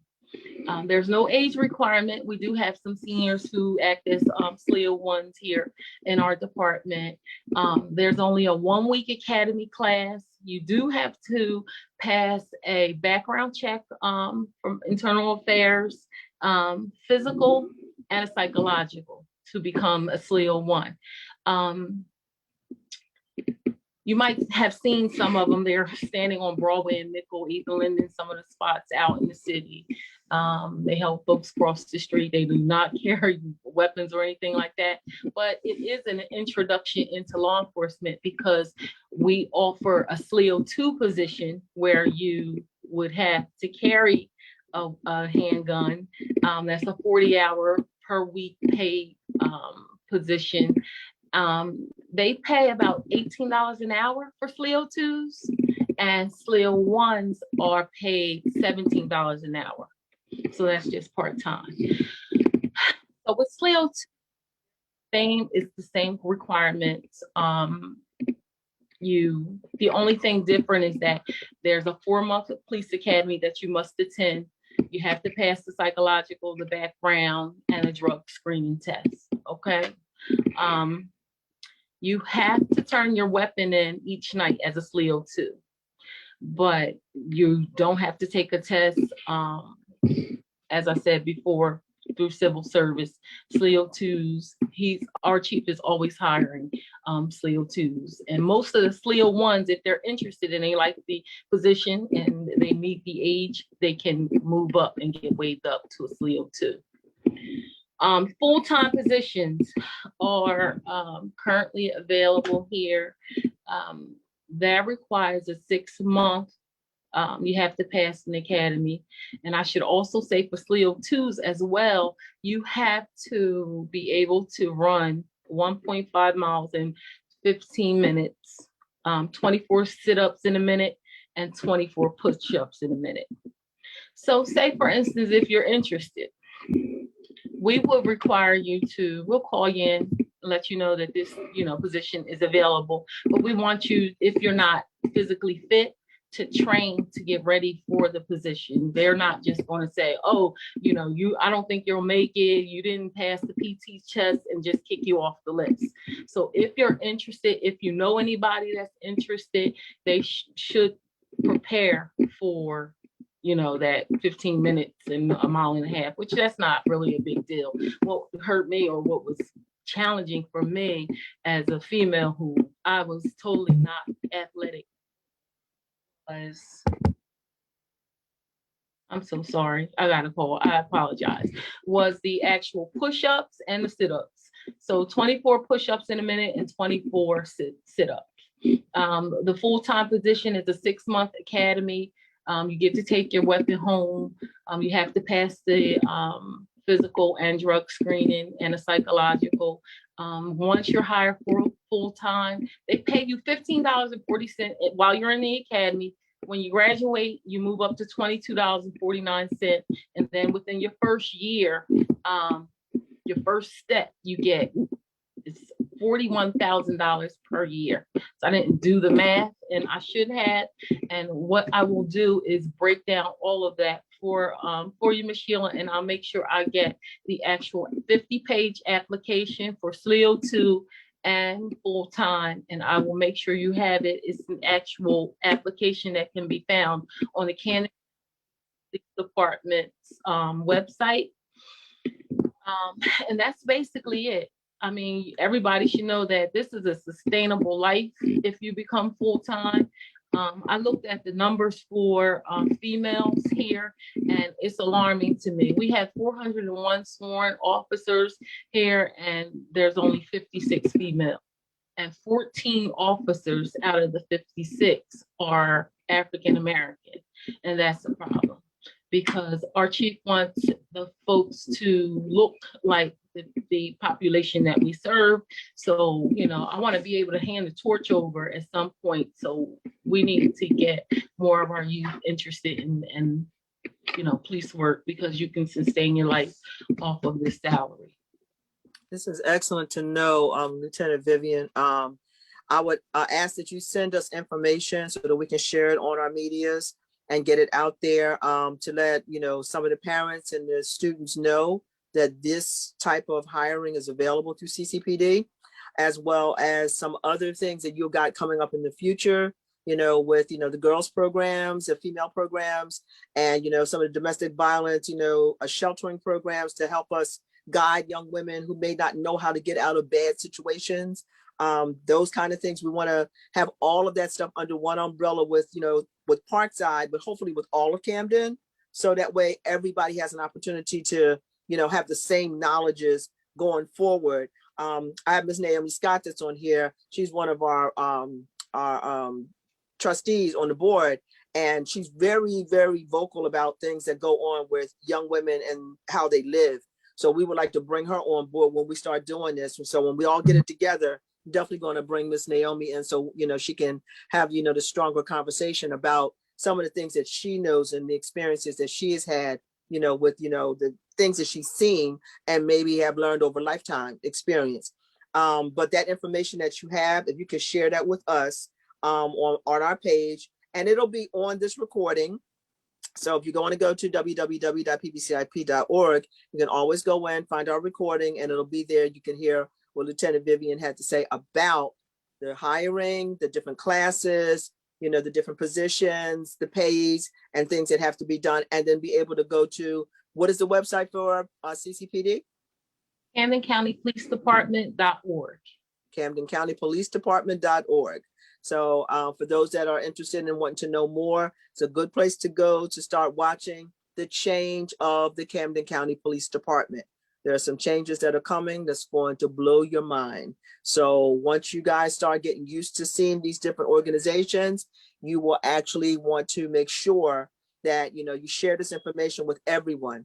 I'm just glad that we had an opportunity tonight to be able to do the women's thing, which is a good thing. So we can go on and now actually talk about what's next. And we got a few things that's coming up that's in our programming that's going to be very, very touchy, but it's going to be something that I guess we as women are going to be preparing for. So Lieutenant Vivian, I can't thank you enough. I really can. I know you're tired. You had a long day. You had a long day. So I'll take all the information and I'll pass it on to everyone. And if there's anything else. No, ma'am. Ms. Sheila, I just want to say that because of the low number of African-American females, I'm so interested in mentoring females. So I will absolutely help anybody that's interested in becoming a police officer or SLEO, whatever the case may be. The application pages, so it's quite intimidating. I can my time off. I'm sure I'm available. I will leave my personal information in the chat along with my email. And if anybody that's interested, they can call me personally and I will walk them through what to do or sit down with them and help them fill the application out. Excellent. Absolutely excellent. And that is just that is what you call service before self. That's what it's all about. This is what our police force is beginning to they actually understand this. They know exactly what it is that they need to do. And Lieutenant Vivian is, prime example of doing just that.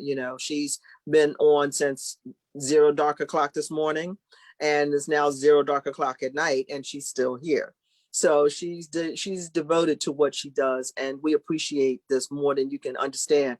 So we're hoping that it goes from Parkside and spreads out to everybody. But in the meantime, what we have is, the information to share. So Lieutenant Vivian, thank you again. And we're going to bring you back more than likely next month to talk about some other things. Anything in between, we'll do what we have to do. Okay. Sheila, can I ask a question? Sure. Is there an age limit for the full-time officer? Yes, ma'am. You have to be 33 years old. I mean, you can put it in when you're 30, the application in at 32.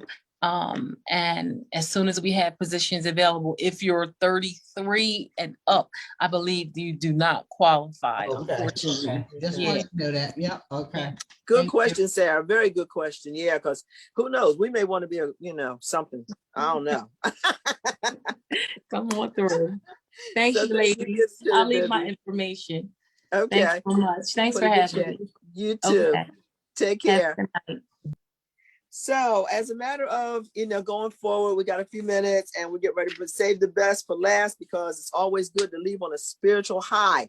And, we're looking at our artists like Aretha Franklin and Ava DuVernay, Dolly Parton, people, just names of women that I can just throw out there right now.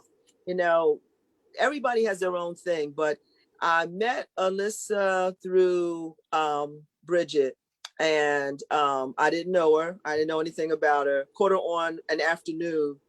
We started a conversation that was only supposed to have been like 10 minutes. And it ended up being like about maybe an hour and 30 minutes.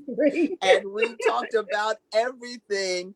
And our spiritual connection was so intense. It was almost like, oh my God, we're locked in for life. This is my first time actually seeing her. This is her first time actually seeing me. So if you guys see us get really excited, it's because of all of that. But I would like to present to you what we now have found as a spiritual guider that's going to help us just motivate ourselves through this COVID thing.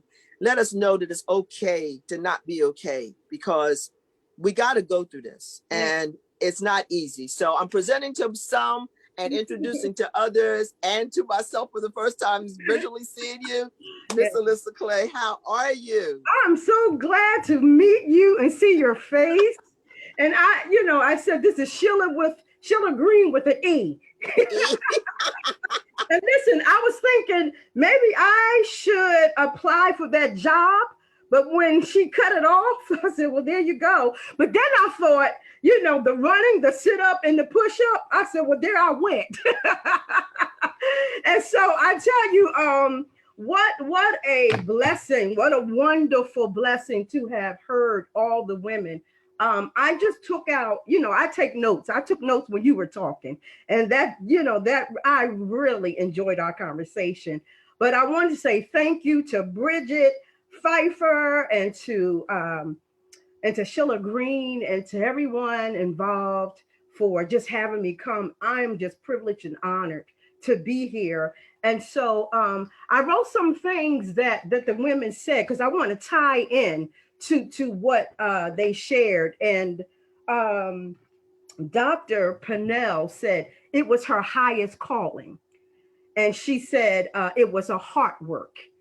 And she said it should activate our faith.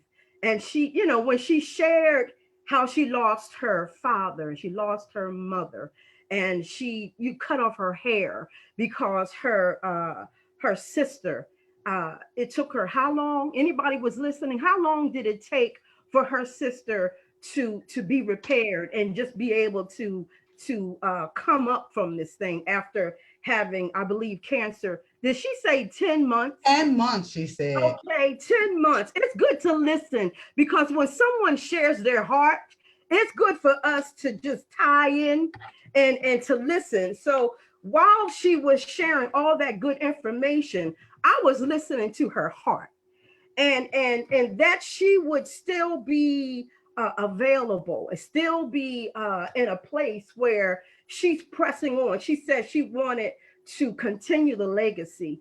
And so, and if you don't know by now, I've already started, because it's important that we gain and that we are drawing from one another. It's something that you all are going to say that I hope you get into the habit of writing things down, because you never know when you're going to need it and have to reference it. And so Rhonda Dickerson, who was over a doula, she said, she kept using the word support and delivery. And then she said, we're in place to serve our community, to make sure, and here's what's important, that the voices are heard. And as a people, as women, as brown, Black women, our voices have been muffled for a long time. And even, we are pressing out, we're going in, but there's so many efforts that are made to muffle our sound. And so that's what Rhonda Dickerson said. And then Vivian Freeman, she said, it's important that we eat well. And it's interesting, there weren't a lot of questions for her when she started talking about vegetables and fruits and the things that we feed our souls, we feed our bodies, and we are what we eat. I don't know if you know that, but our bodies are going to operate well or not so well based on what we take in. And so she said it's important that we understand we practice self-care. And as women, as Black women in particular, we tend to be the last person on the list. Can I hear you? Is that true? Is that true? I don't know. Yes, you know it. Yes, it is. We're the last ones on the list to take care of. And so we've got to reverse it, because when you get on the airplane, what do they tell you? When the lady's standing there and she's doing all like that, and she said that if there's an issue, if we're about to go down, or if we need to secure ourselves, don't worry about the person next to you, even if it's your child. What do they tell us to do? Take care of yourself. Put the mask on yourself. Mm-hmm. Exactly. So it's hard to help someone when you're drowning. Okay. It's hard. So us eating well, taking care of ourselves is going to help us to be. And I'll go to our last individual, Lieutenant Vivian Colan, who said she was put over the village initiative.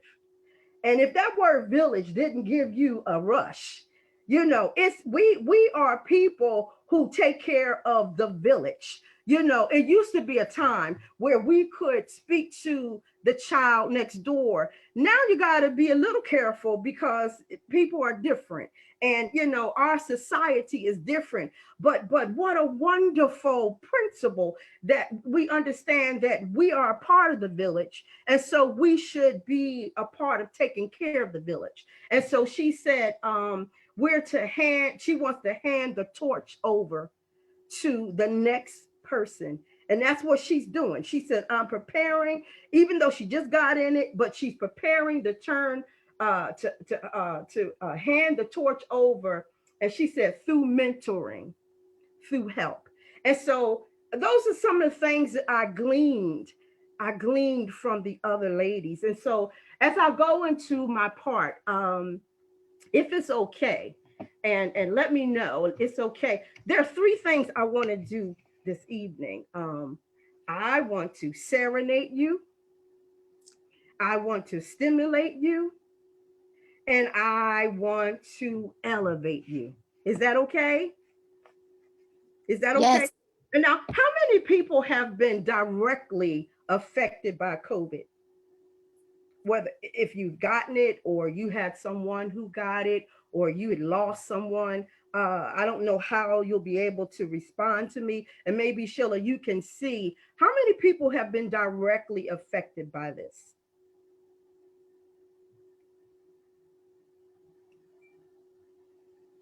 So raising our hands.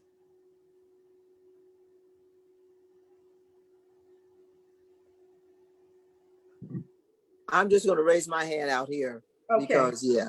Okay. And I'm sure there's others, you know, because there's a lot of people on here, but some have been directly affected. But Okay. people that have had friends that you have lost through that Right, as right. well. And so, and I asked that, and you know, because it's this is an invisible virus. You can't see it. This is an invisible attack. You can't see it, but you know when you've been affected by it, by fear, the idea, it gets in your head. You're thinking about how is it going to maybe come into my life. And so there's a fear factor. There is a fear factor that can lead you to becoming paralyzed. You know, we were forced inside our homes. And so we've seen a lot of, you know, we got to meet our families all over again.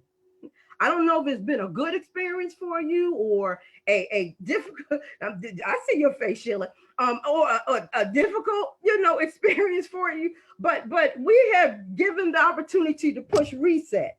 You know, some of us who are married, you're like, hey, what's your name again? You know, your children, you know, you're trying to find out what's been going on in that room, you know, and now you're teacher, you are the cafeteria worker, you are, and then you have to work. And so our level of stress has gone through the roof. Is that not true? That our level of stress has gone through the roof.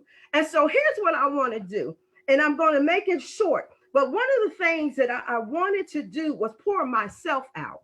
And in my profile that I sent Sheila, I said, I am a motivator. I'm a songstress. I love to create. That's where I decompress.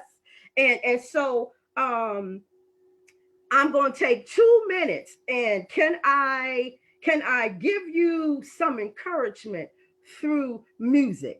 And it's not going to be, it's going to be a serenade. I'm going to serenade you, and I want you to hear the words. And my hope and my desire, and I believe that it's going to go to places that you don't even know needs to be maybe massaged. And a place where you may not even know you have been on I don't know, you just been on what's the expression I want to use, but you just been doing it by fumes. You just been operating by fumes. And so my prayer and my desire is that when you hear this song, that you will allow yourself to be encouraged, to be lifted up, to be taken to a place where you can just for a moment unplug, just from a moment to unplug from what is going on around you. So the song is, anytime you want me, anytime you need me,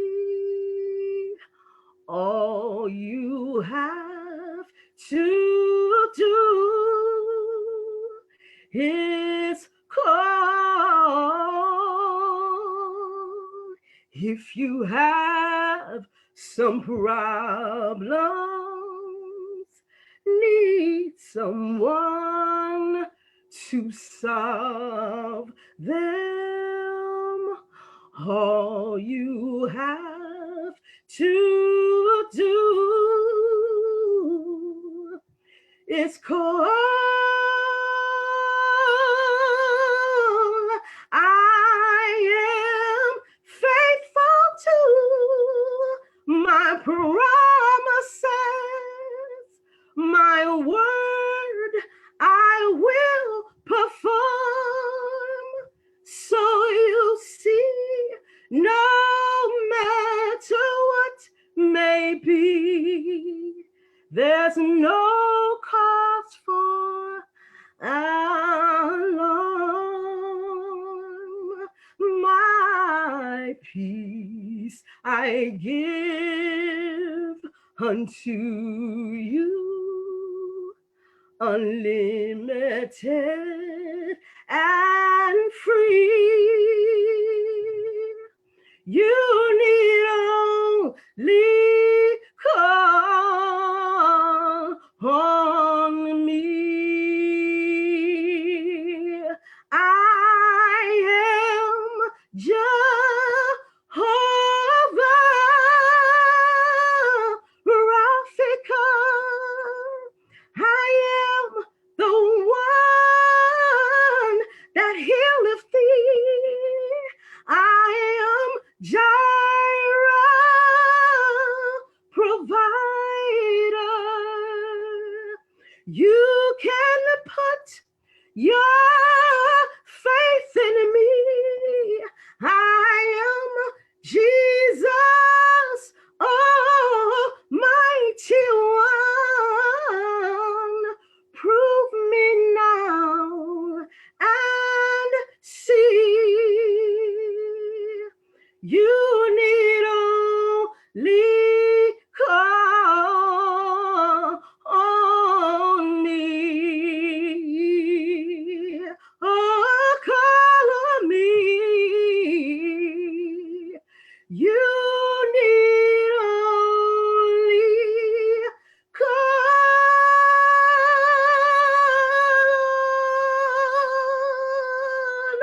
on me. So I needed to sing that to you because we have to go somewhere higher than ourselves. We can't, that whole expression about pulling yourself up by your bootstraps. No, you got to go beyond your own self and what you are capable of doing. Now, let me tell you, I got COVID twice. I don't know if you can see my fingers, twice. Last year, I got it in January, right at the end of February. And the depth in which I felt like I lost control because this thing took over everything. I had to separate myself from my family. Now I'm painting a picture because for those who've been affected and those who feel like, you was at a place, or you are at a place where it felt like, you needed you needed support, you needed to be lifted up. I realized that coming through this thing, I had to look higher. I had to go beyond. My family couldn't come in with me. I had to literally be in the room for 14 days by myself. And I praise God, I do, that I didn't have to go to the hospital. And let me tell you, when I called the hospital, it was right around the time where they were not sure how they wanted to handle you. So I said, should I come in? And they told me to stay home and quarantine yourself. Now that word quarantine, enough that just to be in it and to feel like you were by yourself. But I realized that when I look beyond myself, and when I look up, and that's going to be something you're going to hear me say throughout this time, that I looked up. Because when this thing comes on you, there's something, we could talk about some of the symptoms where you get chilly, you can get a fever, you can get disoriented, you can lose taste, you can lose smell. What happened to me in the second round, I lost smell and I lost taste. And I tell you that the second time I experienced a heaviness, a darkness, a weight that I never felt before. And that's when I had to assess, what am I really plugged into? Who am I really plugged into? Because there are things that come into our lives that will try where our belief system really lies. It's one thing to say it. It's one thing to say, I believe in God, or I believe in what he says. I believe in that I'm going to get through this. But when all the things around you, and it feels like, all of your fences are gone, there's nothing you can lean on. This is when you find out what you really trust in. And so I have a verse that I want to share with you. And can I read it?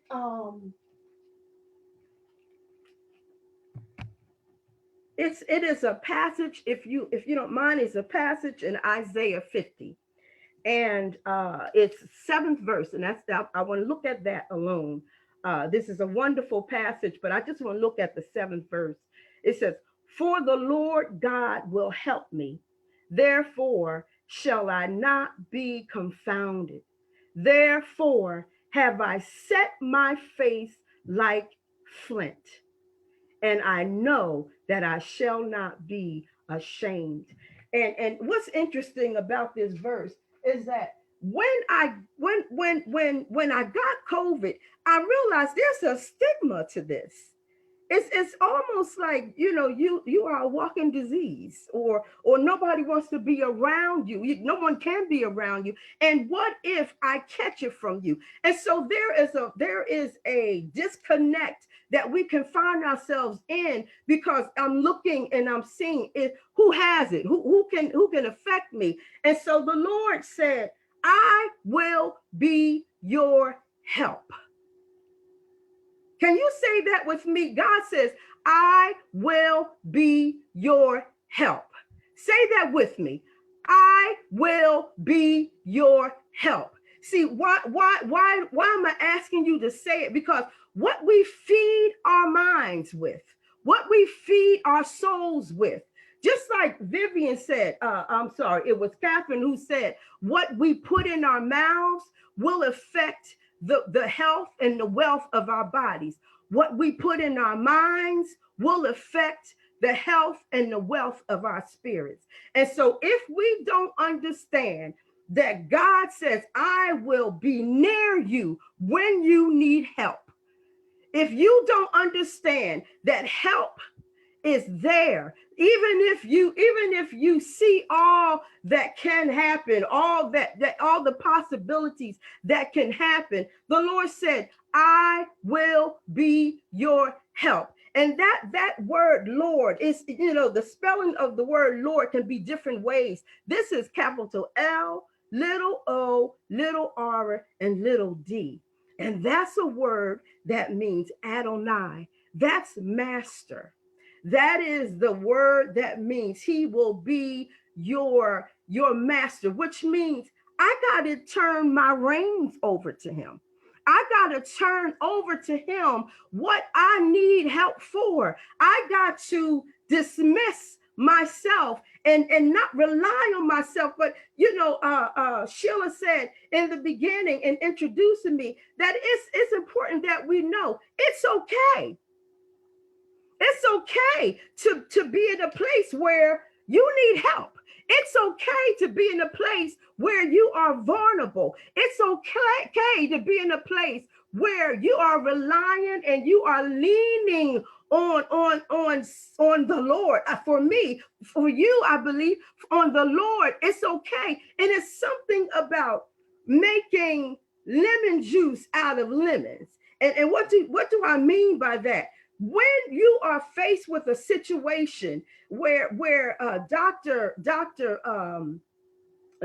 Purnell said, she lost her father. Her father had AIDS. Her sister had cancer. Her mother died just 3 years ago, and yet she's pressing on. And so we have to decide. We have to decide, like the verse said, I have set my face like flint. What does that mean? Flint. I have set my face like a rock.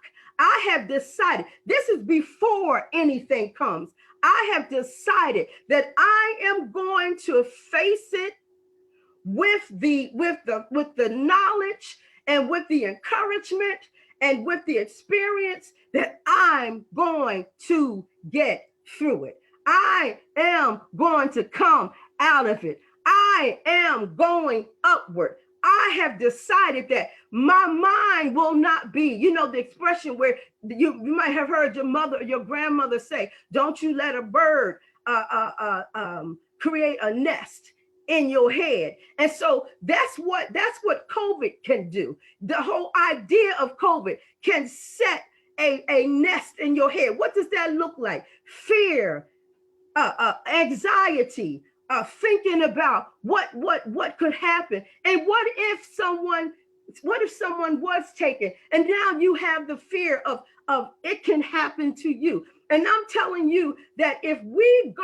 wake up in the morning and we say, today I turn my reins over, I give myself over, I will decide that the thoughts that come from the outside that tries to settle in my mind, I refuse them. I set my face like a flint. I decide that I'm not going to be turned to the left. I'm not going to be turned to the right. I am going to stand on, I am going to be secured in the fact that God says, I will be your help. That's something you have to say to yourself. That, anybody ever gone through something and you were thinking, I'm not going to make it. This is the big one. You're like Red Fox. I'm coming. Here, I'm coming. This me. I'm coming home. And then when you wake up the next day and you realize, I didn't go anywhere. I'm still here. I'm still here. And so what does that say to us? That says that if you are on this Zoom call tonight, there's a reason why you're still here. Instead of taking our mind and thinking about what could happen, let's use the time. Let's use every waking moment. Let's use every vitality in our bodies. Let's use every ounce of our knowledge in our minds, in our hearts, in our arms, in our love, and say, how can I affect those around me? How can I nurture those around me so that as I receive help, I can give help. As I draw strength, I can give strength. As I make my mind to be set on the fact that I've been given a promise that he's going to help me. We've been through, everybody on this Zoom call has been through something. Everybody, keep living. If you haven't, keep living. And it's in those moments that you got to draw from the last. And then the one before that.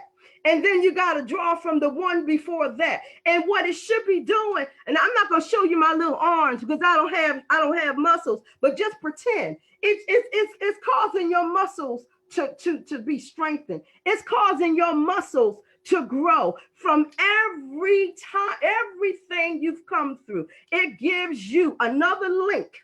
It gives you another link. It's like a chain of belief, a chain of encouragement, a chain of strength that says, I will get through this. You got to recall, if he did it before, he can do it again. You got to remind yourself. David said, the King David, he said, he looked down on himself and he said, why are you so disquiet within me? Oh, my soul, hope thou in God. He said, listen, think about the last time. You got to encourage yourself.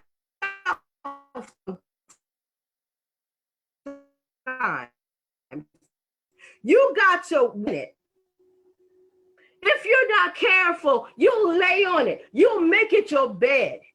And through the gospels in the Bible, you saying to those who were sick for however long, 38 days, 12 years, 38 years, 12 years, no matter how long, you would hear him say periodically, lift, take up your bed and walk. How do I do that if I'm in it? How do I do that if I'm in it? Well, it's because he is my help, he is my strength, and it's him that I draw from. And so it's important that we understand that we've got to set our faces. We got to set our gaze. We got to set our eyes. We got to set our mouths. It's interesting that what we have to do to protect ourselves is we got to put on a mask.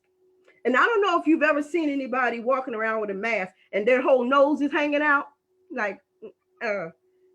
No, the entrance of COVID is through the nostrils. Yeah. And so you have people, and I wish I had a mask here, but they're walking around like this. And like they're protecting themselves. And so you gotta protect the whole thing. And so when you think about your nose and you think about your mouth, and I remember getting a text from a nurse, and she said, put on your goggles, put on some glasses, because it's going through the eyes. And so I thought about our eye gate. I thought about our mouths. When I caught it, it was affecting my ears because of all the sinuses, all that was being affected. And so think about the portals, think about the openings, the ear, the nose, the mouth, the eyes. And there's something significant about that the enemy, that COVID-19, and when you listen to the doctor, she said they have been preparing for COVID-19, and COVID didn't just start. They already knew about COVID, but this thing is metamorphosizing. It's kind of going into all kind of things that, even with the shots that we're receiving, for those who have chosen to get it, you also need to understand that it's got another strand. And so we got to understand that if we don't guard ourselves spiritually, if we don't guard our heads, if we don't guard our eyes, what we focus in on, guard our nose speaks of discernment. Our nose speaks of You ever smell something? What's in the house? And you're like, is something burning? Or what is that smell? And it is an indication that something might be wrong. And so we got to be careful what we are taking in, what we are breathing in. And then, with the ears, we got to be careful what we're listening to. What are we meditating on? Because as it goes into the ear gate, it goes into the mind. And I'm sure you understand, you don't have to receive everything you hear. You don't have to receive everything we hear. There's some very choice words that we've heard, through the generations describing Black women. Can you, I don't know if you can I don't know if you can unmute yourself, but is it possible that you can throw out some things you've heard through the generations that describe us negatively? Well, personally, like generation that described us negatively, like, we're lazy and we don't have any kind of self-worth, and we have a low self-esteem, angry, Yeah, especially where women are concerned, that kind of thing. So angry, lazy, and that angry thing, it makes me angry. Yeah. It makes me angry because how is it that I can go up to the school and talk to the principal about my child, and now I'm angry? But when someone else with another cue goes up and talk about their child, they're advocating. That's crazy. Like, how can I be the angry Black woman, but that person who is readily received is the person who's advocating for their child? Sheila, you had your hand up. Yeah, listen, we are coming close to our time ending, because I don't know if the Zoom is going to go off on its own. Okay. I don't know what's going to happen, but I know I got about 2 minutes left before it gets to that point. I'm going to do it in 2 minutes. Now, listen. Okay. Now we can't hear. She's on mute. Listen, you're muted. Oh, okay. Sorry. Okay, quickly. Count me down, because I'm going to do this real fast. I always have to have a visual, because we typically learn by things that we see. And so this is a picture of sunflowers, right? And I even got a vase here of sunflowers, right? And why is sunflowers important? Sunflowers, when I think about us, I think about sunflowers. When you look at it, the sun, I don't know if you've ever had flowers, sunflowers, they literally will turn themselves towards the sun. Mm-hmm. And you know what? I didn't know that. I had planted some sunflowers. They grew. I was so proud of myself. And I had them outside in the water, and they kept turning. And I kept turning them back. Like, what's going on? They kept turning. I kept turning them back. So when I studied and realized they were turning towards the sun. What in the world? And when you think about the sunflower, joy, strength, good fortune, adoration, long life, harvest, provision. The name comes from the tendency to reposition itself towards the sun, and vitality and loyalty. And when you see, next time you see the sunflower, think about what you can do. Turn towards the SON, turn towards the light, turn towards what will strengthen you. The sunflower itself has energy. It's used for medicinal issue. It has so many wonderful characteristics. And when I think about the sunflower, I think about us. I think about our beautiful Black women, that we are some bad somebodies. And if we can remember how we are, remember how we've come through, that we in a time where we don't feel so sunny, and we don't feel so energetic, and we don't feel so appreciated, turn towards the sun. And so that's my word to this evening. I hope that you were encouraged. I try to get it all in. And so that's what I have to share with you. Thank Mm. you so much. The song was absolutely beautiful, warmed my heart, my soul, and everything. We normally don't go past 8 o'clock. We try not to go past 8 o'clock, but tonight was one of those exceptions because I really wanted everyone to hear what you had to say. I want to thank all of our new members that joined us tonight, that are new members of PBCIP, first time 2021. Welcome, welcome, welcome. We do this every month, same time, the end of every month. So we would like to make sure that you know that our next meeting date is going to be, I think it's the 28th of April. Nope, let me get it right. Yep, I'm right. The 28th of April, 6 p.m. Same bat time, same bat channel. We're going to have a whole new presentation on a whole lot of new things that's coming on. So I will send out information to you. In the meantime, I would just like to thank you all. Respect Women's Month. Respect the fact that we do have our own circle of strength, that we just have to call on each other as well as our higher calling, wherever you may take it, whether you whatever you call it is your higher calling. It doesn't matter. All roads lead to the sky, all of them. So at the end of the day, when you don't really want to realize, if you want to say it's not Jesus, but it's Muhammad, and it's not this one, but it's that one, I don't really care who you say it to. Just get to the sky, because that's where all of your health is going to come from.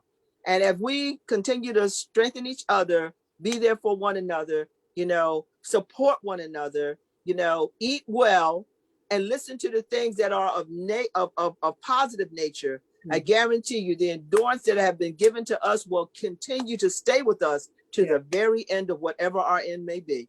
So I want to thank everyone for being on our call tonight. I look forward to seeing you guys next month, and we'll let you know if there's anything new coming in.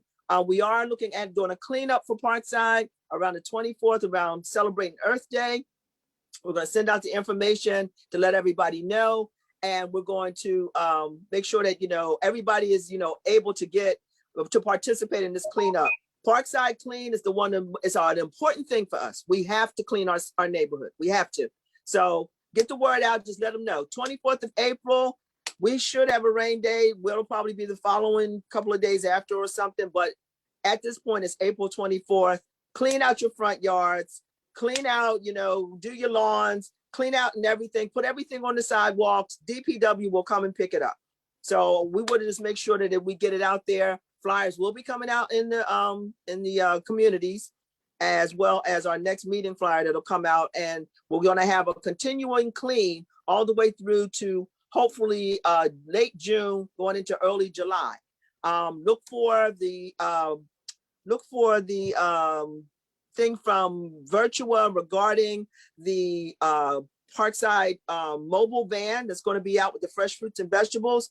$3, $6, $9. And if you got SNAP and it's half the price, you can't beat this. So it would be a good thing to make sure that that information is spread. So as we get it, we'll share it with you.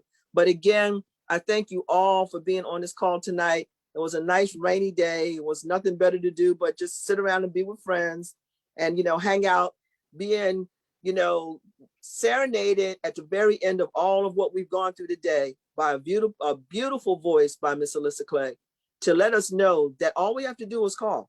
All we have to do is just ask, just say. The 7 and 7 in Matthew says, ask and it shall be given. Seek and you shall find, and knock and the door shall be open. And I guarantee you, it doesn't make a difference what religion you are. Just do it because it says so. Just do it. I guarantee it will change your life somehow, some way. So in the meantime, be blessed. Know that PBCIP is a membership sponsored organization. Your $12 a year changes lives for a lot of people, And it includes you in a lot of the information that will be going forward, coming, as we do things, going through this pandemic continuously, as we did last year. $12, pbcip.org, sign up, pay your $12, PayPal, debit card, check, it doesn't matter. Send it in.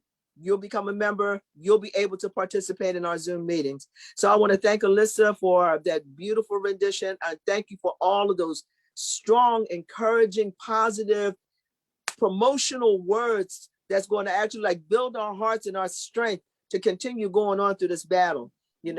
Pray for our executive director, Bridget Pfeiffer, let me take that back, our CEO, Bridget Pfeiffer, to make sure that she keeps strong as she goes through, as Sarah Bailey Drummond, who is our finance director, Y'all don't know. There's too many numbers for one human to be able to see in a time period. And Sarah has seen them all. She's seen them all. So please pray for Sarah. Pray for Miosha. That's our homeowner coordinator. You know, pray for Latina. That's our media consultant. Pray for Jonathan. He's our roots to market person. And Travis, he's helping us now. And then if you got time, find a prayer for me that I will be able to continue to go strong as I pray for all of you. Thank you so much. I love you all. Have a good night and see you on the next time. Have a good Good evening. night. Thank you. Night.